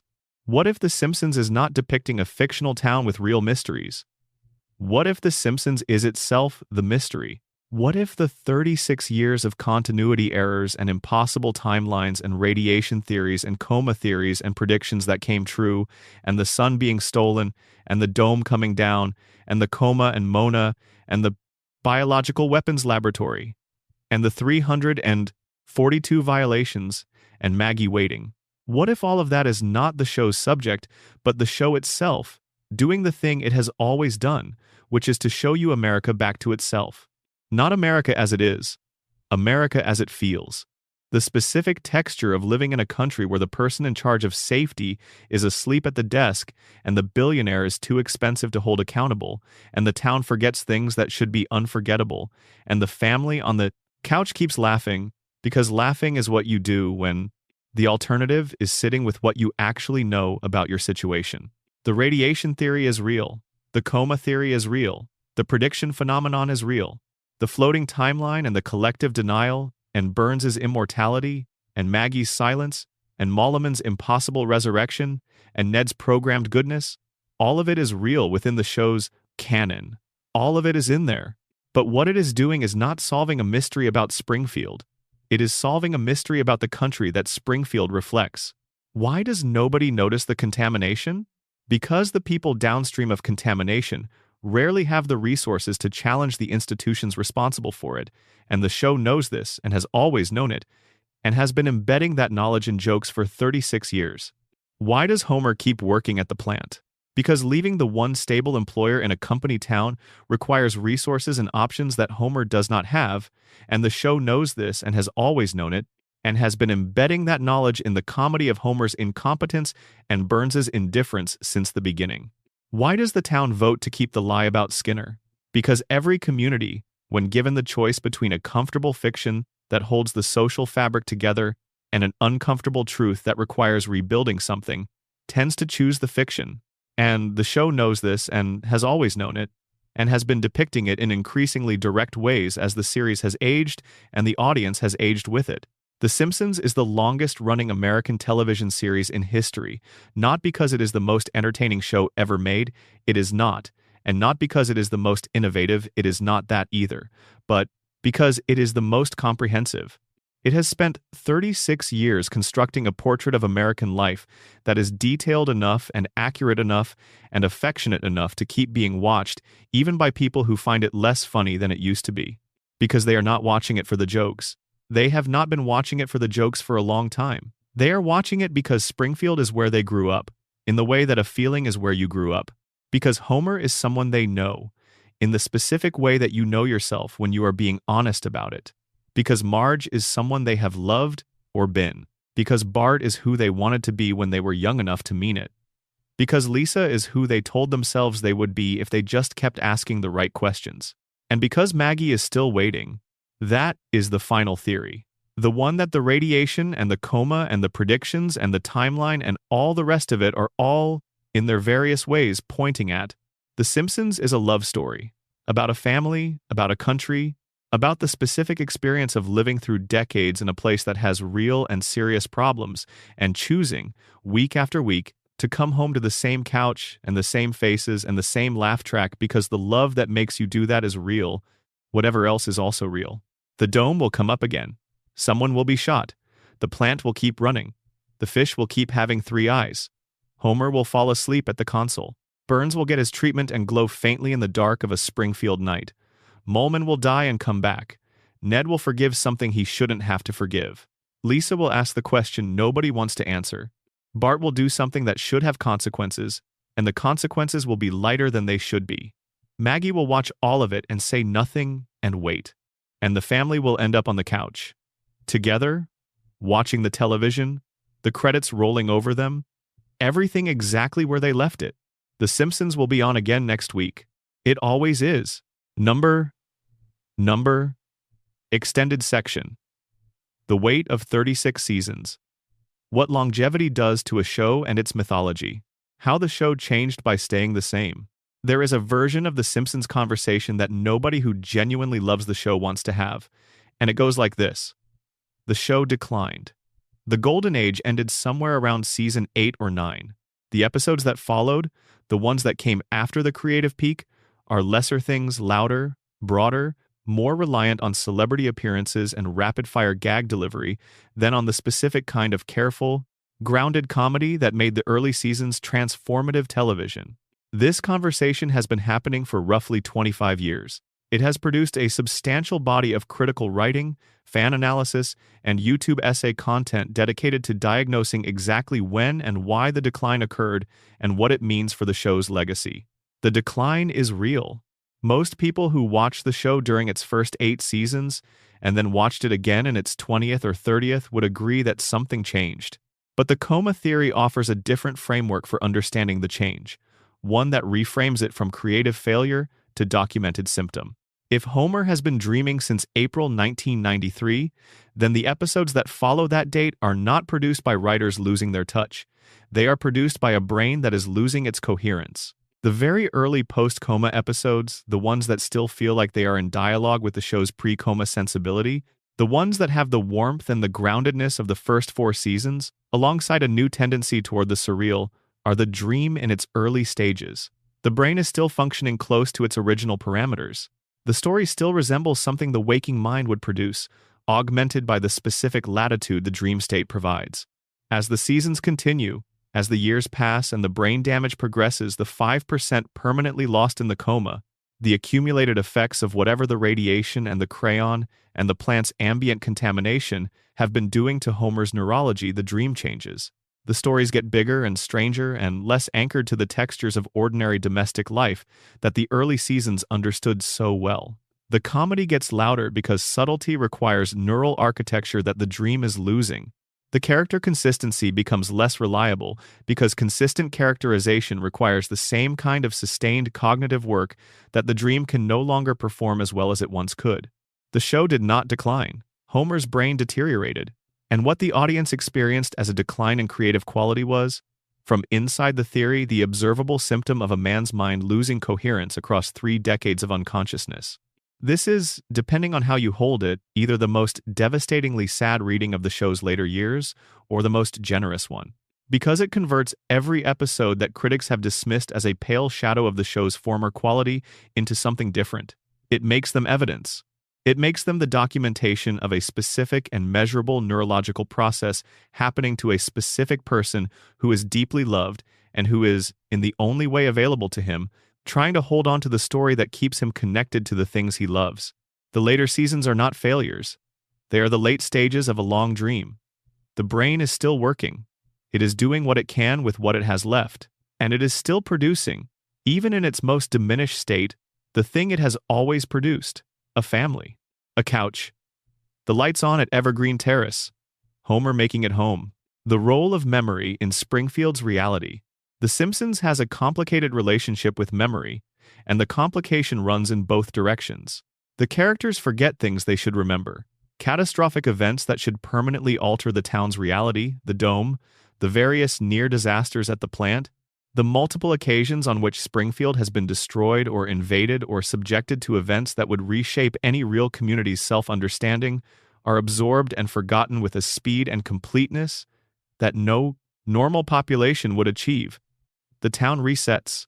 The characters wake up the following episode, and the previous episode's events are inaccessible, not referenced, not built upon. But the characters also remember things with a precision and detail that does not fit the forgetting pattern. Emotional memories persist. Homer remembers how he felt when he thought his mother was dead. He remembers the specific texture of childhood experiences that shaped him. Marge remembers the details of her relationship with Homer with an accuracy that implies a stable, underlying continuity of memory, even when the narrative continuity is unstable. The characters are amnesiac about plot events, but not about feeling states. They forget what happened, but not what it meant. This is exactly the profile of traumatic memory as it operates in actual human psychology. People who have experienced significant psychological trauma often display this specific pattern. They can access the emotional residue of events, the way things felt, the specific quality of fear or grief or joy, while the narrative structure of the events themselves is fragmented or inaccessible. The what happened is uncertain. The what it felt like is vivid and persistent, and not subject to the same mechanisms of forgetting that govern ordinary episodic memory. Springfield's memory profile matches traumatic memory because Springfield is a traumatized community. It has been through things that would produce trauma in any population. It has had its reality systematically destabilized by the institutional corruption described throughout this script, by the radiation that the contamination theory describes, by the collective agreement that the denial framework describes. And the result is a community that processes events the way traumatized individuals process them selectively, emotionally, with the narrative structure suppressed and the feeling residue retained. Homer forgets that the town was sealed under a dome. He does not forget that he loves his family. He forgets that he almost died 17 times. He does not forget that he misses his mother. He forgets the sequence of events in an episode by the time the next one begins.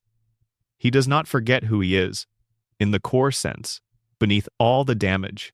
This is the memory of someone whose hippocampus has been compromised, the structure responsible for narrative episodic memory, while the deeper emotional memory systems remain functional, which is exactly the profile that both the radiation theory and the coma theory would predict.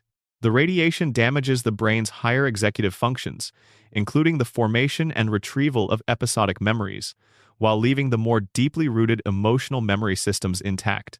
The coma produces a dreaming state in which narrative continuity is the first casualty. Dreams rarely have coherent through lines across time, while emotional states persist with full intensity. Springfield remembers what matters and forgets what doesn't, by its own definition of the terms. And what matters in Springfield is not what happened, it is how it felt.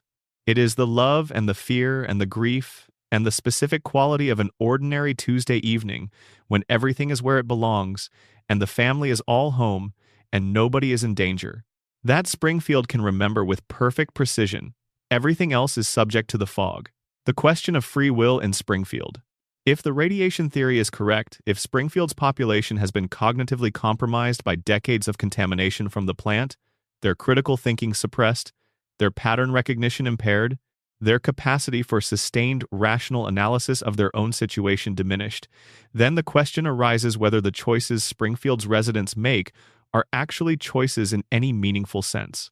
Homer's choice to put the crayon back, Burns's decision to maintain the violations rather than fix them, Abe's deal with Burns, Marge's patience, Ned's forgiveness, Bart's pranks, Lisa's advocacy. All of these are presented by the show as choices, decisions made by characters who have some degree of agency, who could in some sense have chosen differently. But if the contamination has compromised the cognitive infrastructure through which choices are made, if the capacity for rational evaluation of options has been damaged, if the ability to understand the full consequences of decisions has been suppressed, if the pattern recognition required to see how individual choices fit into larger structural patterns has been impaired, then what looks like choice is something else. It is behavior that has been shaped by biological damage in ways the characters cannot perceive and therefore cannot resist. Homer does not choose to be Homer. He was made into Homer by the crayon and the radiation and the absence of his mother. and the deal his grandfather made. The specific configuration of limitations and compulsions and emotional needs that defines him was produced by forces he did not choose and cannot name. And his choices, the donut in the reactor, the beer over the warning signs, the crayon being put back in, are not free choices in any clean philosophical sense. They are the output of a biological system that has been compromised in specific and traceable ways. This does not remove his moral weight. The show does not treat Homer as without responsibility for his choices. His love for his family is real, even if the shape of that love was formed by forces he did not choose. His failures have consequences for real people, even if his capacity to avoid those failures is genuinely limited.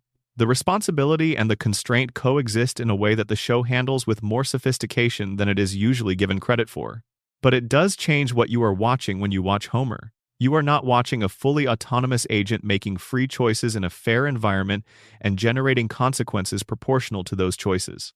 You are watching a person who has been substantially shaped by conditions he did not choose, trying to do what he can do with what he has, in an environment that was designed not accidentally but deliberately by someone with the resources and the motivation to design it to produce exactly the Homer that resulted.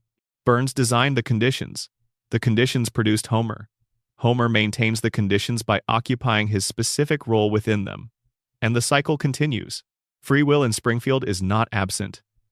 But it is not what it looks like from outside. From outside the dome, from outside the contamination zone, from the perspective of someone who has not been drinking that water and breathing that air for decades, the choices of Springfield's residents look baffling. They look like the choices of people who cannot see what is right in front of them. From inside the dome, from inside the specific biology that the contamination has produced, those choices are the most rational responses available to people with the cognitive tools they have been left with. Homer is not stupid in the way that stupidity is a moral failing. Homer is damaged in the way that damage is a circumstance. And the town that built the machine that produced the damage is the same town that judges the damage as a personal characteristic rather than a structural consequence. Springfield blames Homer for being Homer. Springfield built the conditions that made Homer. Both things are true simultaneously, and the tension between them is never resolved because it cannot be resolved in a town that has made it illegal to look at certain things clearly. The comedy of despair, Why We Still Laugh. The Simpsons is a comedy. This is the load-bearing structural fact of everything else about it. Without the comedy, without Danny Elfman's theme and the couch gags and Homer saying something perfectly timed and the specific pleasure of a Simpsons punchline landing with the weight and inevitability of all the comedic machinery that preceded it, none of the theories in this script would exist. The theories exist because the comedy exists. Because the comedy made people care enough about Springfield to look at it more carefully than they would have looked at anything that was only sad. The show's comedic intelligence is the vehicle for everything else it does. The jokes are not decorative, they are structural. They are the mechanism by which the show delivers the content that would be intolerable if delivered directly. You cannot watch a show about a population being slowly poisoned by a corrupt billionaire while their brains are damaged to prevent them from noticing if the show is presenting this as tragedy. You would turn it off. The tragedy is too close. The comedy is what keeps you watching. This is what the best satirical comedy has always done. It presents things that cannot be looked at directly in a form that can be tolerated. The comedy is the anesthetic that allows the surgery. And The Simpsons has been performing surgery on American self-understanding for 36 years, joke by joke, episode by episode, maintaining the anesthetic at exactly the level required to keep the patient on the table. Homer falling down the stairs is funny. Homer falling down the stairs because the stairs are in the house in the town that the plant is slowly destroying is still funny, but it is also something else underneath the funny. The comedy does not negate what is underneath it. It delivers it. The laugh is real. The thing you are laughing about is also real. Both things coexist in the same moment, and that coexistence is what The Simpsons does better than almost anything else in American television history. The comedy of despair is not defeatism. It is a survival strategy for people who can see clearly enough to know what they are inside, but not clearly enough, or not powerfully enough to change it. You laugh because the alternative is something else, something heavier, something that the couch cannot hold and the episode cannot contain. You laugh because Homer falls down the stairs every week and is fine by the end of the episode, and next week the stairs are still there and Homer is still falling down them. And somehow that is both hilarious and exactly accurate as a Description of how most people move through their own lives. The laughter is the thing that keeps the loop going. Every time the audience laughs, they are choosing the comedy over the despair that the comedy is managing. Every laugh is a tiny vote for the show's continued existence, for the fiction that Springfield is manageable and funny and endurable. Every laugh is another brick in the dome. And maybe that is okay. Maybe that is exactly what it should be. Because the other option, the option in which the radiation is not funny and the coma is not funny, and the shooting and the immortal billionaire and the programmed neighbor and the silent genius baby are not funny, is a show that nobody watches and that therefore reaches nobody and that therefore does none of the work that only comedy can do. The jokes are load-bearing. The laughter is load-bearing. The dome of the show's comedy is what makes everything inside it possible. And when you laugh at Homer falling down the stairs, you are doing something complicated. You are laughing at the joke. You are laughing at the character. You are laughing at yourself, a little, in the specific way that comedy makes you laugh at yourself without quite admitting it. And you are also, without knowing it, sustaining the structure that allows all the darker things this script has been describing to stay in place. The loop, the reset, the permanent present, the cooling tower still standing. You are laughing Springfield into existence. Every week, the same as you always have. Number. Extended section. The Simpsons as American time capsule. What each decade reveals. The 1990s, when Springfield was discovering itself. The Simpsons debuted at the end of 1989 and spent its first decade doing something no American animated series had done before it took the family sitcom seriously as a genre and then dismantled it from the inside. The early 90s were the years when the show built its world with extraordinary care. Every Springfield institution was established. Every character relationship was defined. The specific architecture of Homer's incompetence and Burns's power and Marge's patience and the children's distinct personalities was laid down episode by episode with the kind of attention to consistency and internal logic that would sustain the show's best years. The 90s were also when America was in a particular relationship with its own optimism. The Cold War had ended. The economy was expanding. The cultural mood of the early Clinton years was something that could be described as cautious but genuine hope, a sense that the trajectory was positive, that the institutions were imperfect but basically functional, that the problems were real but addressable by people who were paying attention and willing to work. The Simpsons debuted into this mood and immediately suggested that the mood was worth interrogating. The plant with the 342 violations, the billionaire who blocked the sun, the safety inspector who slept at his desk. In the context of early 90s American optimism, these were recognizable as satire-exaggerated critiques of real things that the culture was willing to examine because the examination felt safe, because the things being examined were clearly wrong and clearly correctable if the right people paid attention. What the show understood, and what the decade would gradually confirm, was that the things being satirized were not as clearly correctable as the optimistic mood suggested. The plant does not get fixed. Burns does not get held accountable. Homer keeps sleeping at the desk, and the town keeps normalizing all of it, week after week, in a pattern that the show's best 90s episodes depicted with a precision that felt like wit at the time and feels like documentation in retrospect. The 90s Simpsons is the show in its most precise phase. The jokes are sharpest. The character consistency is most reliable. The emotional grounding of the comedy is most secure. These are the episodes that people quote when they want to demonstrate what the show was. And they are also the episodes that lay the groundwork for every theory in this script, the contamination evidence, the establishment of Burns's character and his power structure, the introduction of Mona, and the backstory of Homer's formation, the shooting of Burns and all its unresolved implications. Everything the later theories need is placed in the 90s foundation with sufficient care that the placement feels deliberate in retrospect, even if it was not fully deliberate at the time. The show was being made by intelligent, attentive writers who understood what they were building. They just did not necessarily understand how completely it would hold together when examined from a distance of 30 years.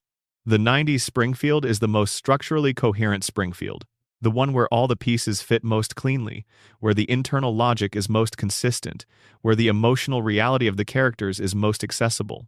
It is the Springfield that the coma theory proposes Homer's brain was generating at its most functional. The world as it existed on the day he went under, reconstructed with maximum fidelity by a brain that had not yet lost too much. The 2000s, when the dream got louder. The turn of the millennium finds The Simpsons in a different relationship with itself. The earliest seasons of the new decade still carry the genetic material of the 90s foundation, still occasionally produce episodes that feel like they belong with the show's best years, but the center of gravity has shifted. The stories are bigger. The celebrities are more frequent. The plots cover more geographical and conceptual ground, and maintain less emotional ground in exchange. The show is not worse, exactly. It still produces moments of genuine quality, but it is different in ways that the coma theory reads as symptoms, and that the critical consensus reads as decline. The 2000s in America were also different in ways that the show registered, not always skillfully but always honestly. The specific cultural mood of the aughts post-September 2001, post-financial crisis, post the slow accumulation of evidence that the optimism of the 90s had been premature, found its way into the show's register. The comedy got louder in a decade when the background noise of American life got louder. The plots got more surreal in a decade when American reality was becoming harder to process through conventional satirical frameworks. Burns's power in the aughts episodes is, if anything, more absolute than in the 90s. The sense that accountability is available if the right people push hard enough present in some of the 90s episodes in the form of Mona's activism and Lisa's advocacy, and the occasional suggestion that the system might, under the right conditions, correct itself becomes progressively less available. The aughts Simpsons is a show that has largely given up on the idea that the power structure is challengeable and is instead focused on depicting how people live inside that unchallengeable power structure with whatever dignity and humor they can maintain. Homer in the aughts is doing more impossible things, going more impossible places, recovering from more impossible situations, but the episodes that land with genuine emotional weight are the ones that return to the domestic scale, the ones about Homer and Marge, Homer and his children, Homer and the specific small texture of daily life at 742 Evergreen Terrace. The show's emotional core never entirely abandons what it established in the 90s. It just has to work harder to get there through the increasingly elaborate plots that surround it. The predictions that the aughts produced were, with some exceptions, less precisely calibrated than the 90s predictions. Not because the writers became less perceptive, but because the targets were moving faster and the cultural landscape was less stable. The 90s predictions worked because the 90s were a period of legible trends, media consolidation, celebrity politics, technological miniaturization that moved at speeds that satirical extrapolation could track. The aughts were chaotic in ways that made extrapolation harder, and the show's predictions from this period are more scattered and less specific. But the show's sociology remained accurate. The aughts Simpsons understood that the American middle class was under pressure in ways that the culture was not yet fully willing to acknowledge. That the specific economic position Homer occupies employed, housed, family stable, but without margin and without the institutional protections that would make that stability durable, was more fragile than the cultural conversation suggested. That the plant and the billionaire and the company town structure were not aberrations but representative cases. The show said this in jokes about Homer's salary and Marge's budgeting and the recurring motif of financial crisis at the Simpsons household. It said it in the way that Burns's power consistently proved unchallengeable, while Homer's precarity consistently proved intractable. It said it in the specific texture of a family that is fine until it is not, and that knows, at some level, that the margin between fine and not fine is thinner than any of them want to acknowledge. The 2010s and beyond, the show that would not end.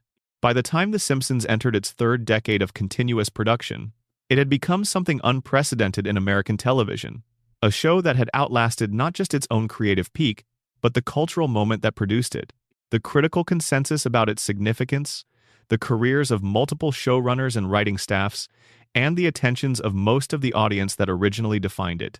The show in its third decade is not trying to be what it was in its first. It cannot be.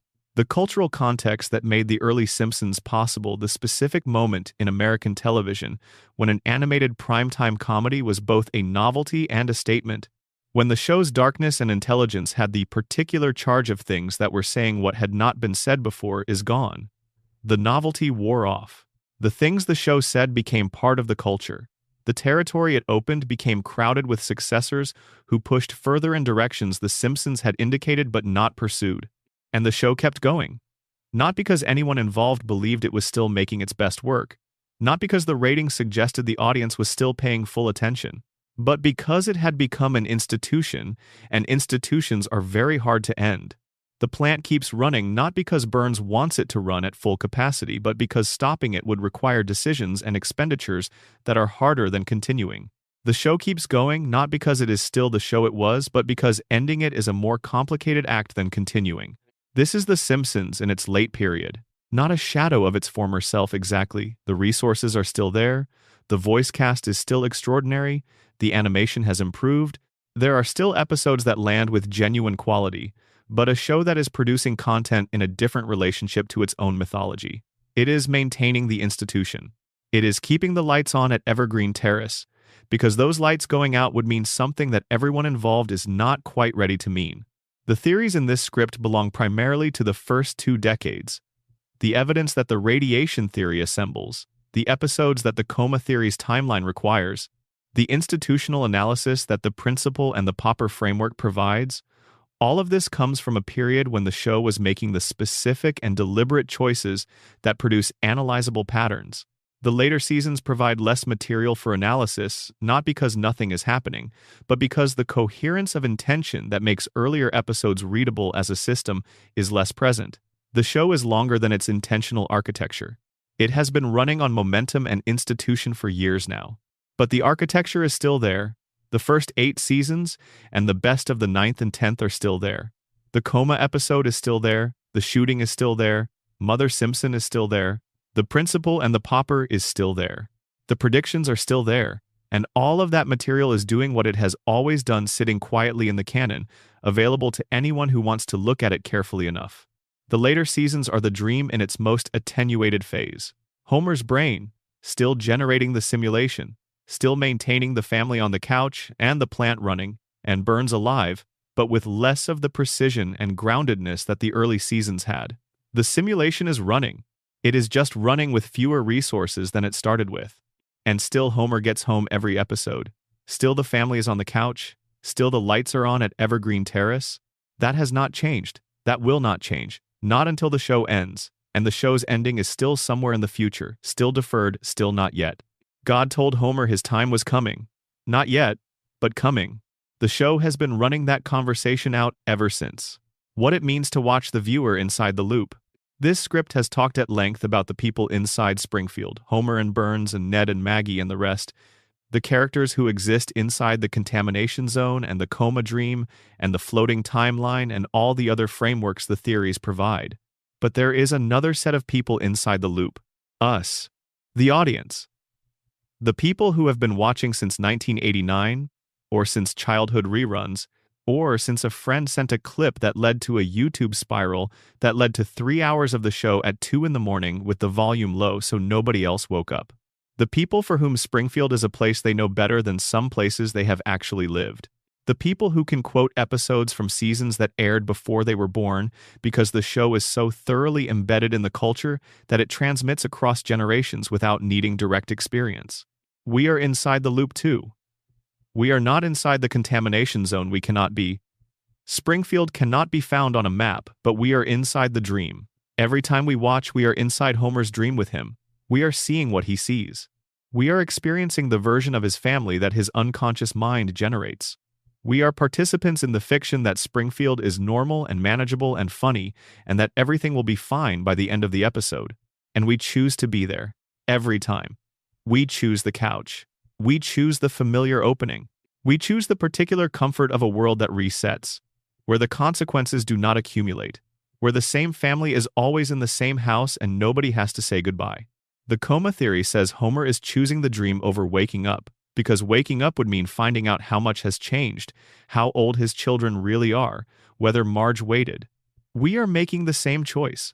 We are choosing The Simpsons over the world outside the television, the world in which 36 years have passed, and we are older, and the couch we watched from as children is gone, and the things the show was satirizing are no longer satirical because they are just real now. The loop is ours because we built it. We are the ones who keep pressing play. We are the ones who have refused, for 36 years, to let the story end. The characters cannot let it end because they are inside the dream, and the dream will not allow it. We will not let it end because we are inside the dream with them, and we know, at some level, what ending would mean. It would mean admitting that we are older now. that the world is what it is, that the cooling towers are still cracked and the water is still whatever it is, and the billionaire is still at the top and the safety inspector is still asleep at his desk, and all the satire in the world has not changed, that because satire is not the same as change, and laughter is not the same as action, and watching the show is not the same as addressing the things the show is about. And still we watch. Because it is home. Because they are there. Because the lights are on at 742 Evergreen Terrace, and the family is intact and the beer is cold, and for the next 22 minutes nothing has to be what it actually is. It can just be Springfield, where the fish have 3 eyes and nobody ages, and Homer always makes it home by the end of the episode, and Maggie is still watching, and the cooling towers are still standing, and the dream has not ended yet. Not yet. But coming. Number. Appendix. The evidence catalog, every major detail. Referenced, placed, and connected. This is a full catalog of the canonical evidence from the show that the theories in this script draw on, organized by theory and cross-referenced where evidence applies to multiple frameworks. It is designed to serve as a reference document for anyone who wants to go back to the episodes themselves and verify what the theories claim. Radiation theory, key episodes, and evidence. Season 2 introduces Blinky, the 3-eyed fish, pulled from a river downstream of the plant during Burns's gubernatorial campaign episode. This is the show's first explicit acknowledgement that the plant's runoff is producing visible biological mutations in the surrounding environment. Burns eats the fish on television. The town normalizes the event. The episode ends without follow-up. The safety inspection episode in Season 7 establishes the 342 violations with specific catalog including radioactive waste discharge into water, waste on playgrounds, plutonium as a paperweight, cracked cooling towers repaired with chewing gum, luminous rats, and human skeletal remains in the basement. Burns declines the $56 million remediation estimate. Homer's IQ of 55 is established in separate episodes by the show's creator. The Springfield Files in Season 8 depicts Burns's weekly medical treatment and the green glow it produces. Burns wanders through the forest in a state the town misidentifies as an alien encounter. The treatment is described as keeping him alive for exactly 7 additional days. The radiation component of the treatment is implicit in the visual depiction and the show's broader characterization of Burns's relationship with nuclear material. The Simpsons movie provides federal confirmation of the contamination zone designation. The EPA's dome represents the most explicit canonical acknowledgement that Springfield's pollution levels constitute a public health emergency of the highest order. The dome's eventual removal and the town's return to normal constitutes the most dramatic single demonstration of the reset mechanism. The episode in Season 12 where Homer has the crayon removed and his IQ rises to genius level provides evidence for the crayon theory and its relationship to the radiation framework. The show establishes that Homer's intelligence, in its unconstrained state, allows him to see Springfield clearly in ways that make his life there genuinely untenable. He chooses to have the crayon replaced. The episode where German investors purchase and then quickly sell the plant back to Burns establishes that Homer's employment is strategically maintained rather than accidentally tolerated. The investors' assessment of remediation costs provides the economic basis for understanding why Burns keeps the violations uncorrected. The costs of addressing them would be so large as to threaten the facility's profitability. Coma theory, key episodes, and evidence. Season 4, Episode 18. So it's come to this. A Simpsons clip show. Contains the April Fool's explosion, the hospital admission, the vending machine accident, the confirmed coma, and the specific final revelation that Homer lost 5% of his brain function permanently. Homer's response, laughing without understanding why, is the episode's final image and the coma theory's foundational moment. The Season 4 premiere, Homer the Heretic, contains the God conversation 6 months before the coma episode. God tells Homer his time is coming, not yet. The timeline connecting this statement to the April 1993 coma event is one of the theory's most specific pieces of supporting evidence. The tonal shift from pre-Season 5 episodes to post-Season 5 episodes is documentable through episode catalogs. Pre-coma storylines cluster around domestic realism, financial anxiety, marital friction, children's school performance. Post-coma storylines escalate rapidly into surreal and impossible territory, including Homer's space voyage, encounters with God, discovery of his fugitive mother, and involvement with secret societies. Season 34's Lisa the Boy Scout episode, with its purported fake deleted scene depicting Homer waking from a coma, provides the show's most direct acknowledgement of the theory. The production of a full animated, fully voiced sequence depicting the theory as true regardless of whether it was presented as canonical demonstrates that the show's writers have not only encountered the theory, but found it compelling enough to animate. Al Jean's 2015 denial is on record. His denial does not address the specific pieces of evidence the theory cites. Burns shooting key episodes and evidence. Season 6, Episode 25, and Season 7, Episode 1 constitute the primary evidence base. The sundial's W and S reading and Burns's statement that his hand's position was not intentional are established in Part 2. The DNA evidence pointing to a Simpson, Homer's fingerprints on the gun, and Burns's identification of Maggie from his hospital bed are the official case. The alternate Smithers ending was produced as a full animated sequence. The Season 18 Homer confession is on record. Maggie's final scene with the trigger mimicking pacifier motion is the episode's last shot. Burns's recognition response, "Oh, it's you," and the absence of any established prior relationship between Burns and Maggie are noted in the episode itself. The show's contest attracted thousands of entries, no correct guesses in the evaluated sample, and confirmed one online correct answer from an unreachable account. Burns's immortality key episodes and evidence. Burns's age has been established through references to personal memories of the Spanish-American War, World War II service, interactions with historical figures including Howard Hughes, and his reference to personal experience of the Gilded Age. These references across multiple episodes collectively place his birth date in the late 19th century. The weekly treatment established in the Springfield Files episode is described as maintaining him for exactly 7 more days per treatment. Without the treatment, he dies within a week. Smithers' management of this treatment schedule is established across multiple episodes depicting Smithers' vigilance regarding Burns' appointments and physical condition. The Three Stooges syndrome, diagnosis every disease simultaneously in perfect equilibrium, is the most quoted scene and provides the biological framework the radiation theory applies to explain how Burns' body maintains this equilibrium through the weekly treatments. Maggie key episodes and evidence. The Season 7 finale confirming Maggie as the official answer to the Burns shooting establishes her as having had both opportunity and means. The theatrical short The Longest Daycare provides the most concentrated demonstration of her cognitive capabilities.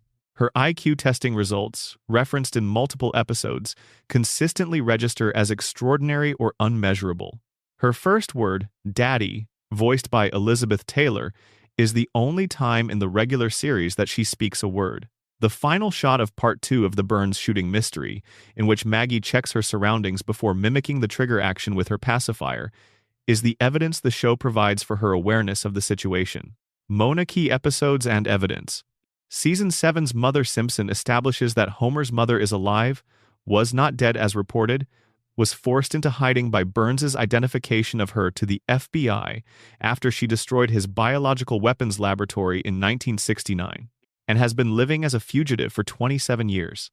The Burns as pursuer dynamic is established in the same episode when Burns spots Mona and reports her, forcing her to flee again. The deal between Abe and Burns guaranteeing Homer's employment in exchange for Abe's silence about an unspecified crime is established in a later season, retroactively linking the employment security to the family's entanglement with Burns. Location, key episodes, and evidence. The show's geographic self-contradictions are documented across dozens of episodes, placing Springfield near different states and providing incompatible geographic features simultaneously. Matt Groening's 2012 Smithsonian Magazine interview identifying Springfield, Oregon as the name source is on record. The show's subsequent continuation of geographic contradiction post-interview is established. The Behind the Laughter mockumentary's dual location identification Northern Kentucky in the original broadcast, a different state in syndicated reruns, is confirmed. The state abbreviation NT, which has no real-world American equivalent, has appeared in the show. Floating timeline, key episodes, and evidence. The ages of the Simpson children have been stable at 10, 8, and 1 since the show's debut in December 1989. Their ages have not changed across 36 years of production. The flashback episodes depicting Homer and Marge's courtship have been updated to different decades at least 4 times. moving the setting from the 1970s through the 1990s to accommodate the floating timeline's movement of the present forward while keeping the characters' ages fixed. Lisa's wedding in Season 6 depicts an adult Lisa in a future the show immediately stepped back from, confirming that the show can imagine its characters aging, but chooses not to allow it in the regular continuity. Principal and the Pauper Key episodes and evidence. Season 9, Episode 2, The Principal and the Pauper, establishes Armin Tamzarian as Principal Skinner's real name, reveals that the man Springfield knows as Principal Skinner is an imposter who assumed the identity of a Vietnam War veteran believed killed in action, depicts Springfield's town meeting where the truth is established with the real Seymour Skinner present, and records the unanimous vote to keep the lie. Judge Snyder's decree making it illegal to speak of the truth under penalty of torture is established. The real Seymour Skinner is tied to a railroad car and removed from Springfield. The episode ends with Tamzarian continuing as Skinner as if nothing occurred. Harry Shearer's public statement of displeasure with the storyline is on record. The episode's consistent ranking among the show's worst by fan polls is documented. The analysis in this script reframes the episode not as The Simpsons' worst mistake, but as its most honest institutional self-portrait. This catalog is not exhaustive. The show has produced nearly 800 episodes across 36 seasons. And the evidence base for the theories in this script extends into hundreds of individual scenes, exchanges, and visual details that a full accounting would require a document longer than this script itself. What is cataloged here are the primary pieces, the ones the theories most directly depend on, the ones that are most cited in the fan theory literature, and the ones that are most easily verified by returning to the episodes themselves. Springfield is waiting. It always is. The evidence has been there since the beginning. It is still there. It will be there next week when the episode airs and Homer is at his desk and Burns is in his office and the cooling towers are casting their shadow over the town that cannot be located and the family is on the couch. The loop continues. Good night.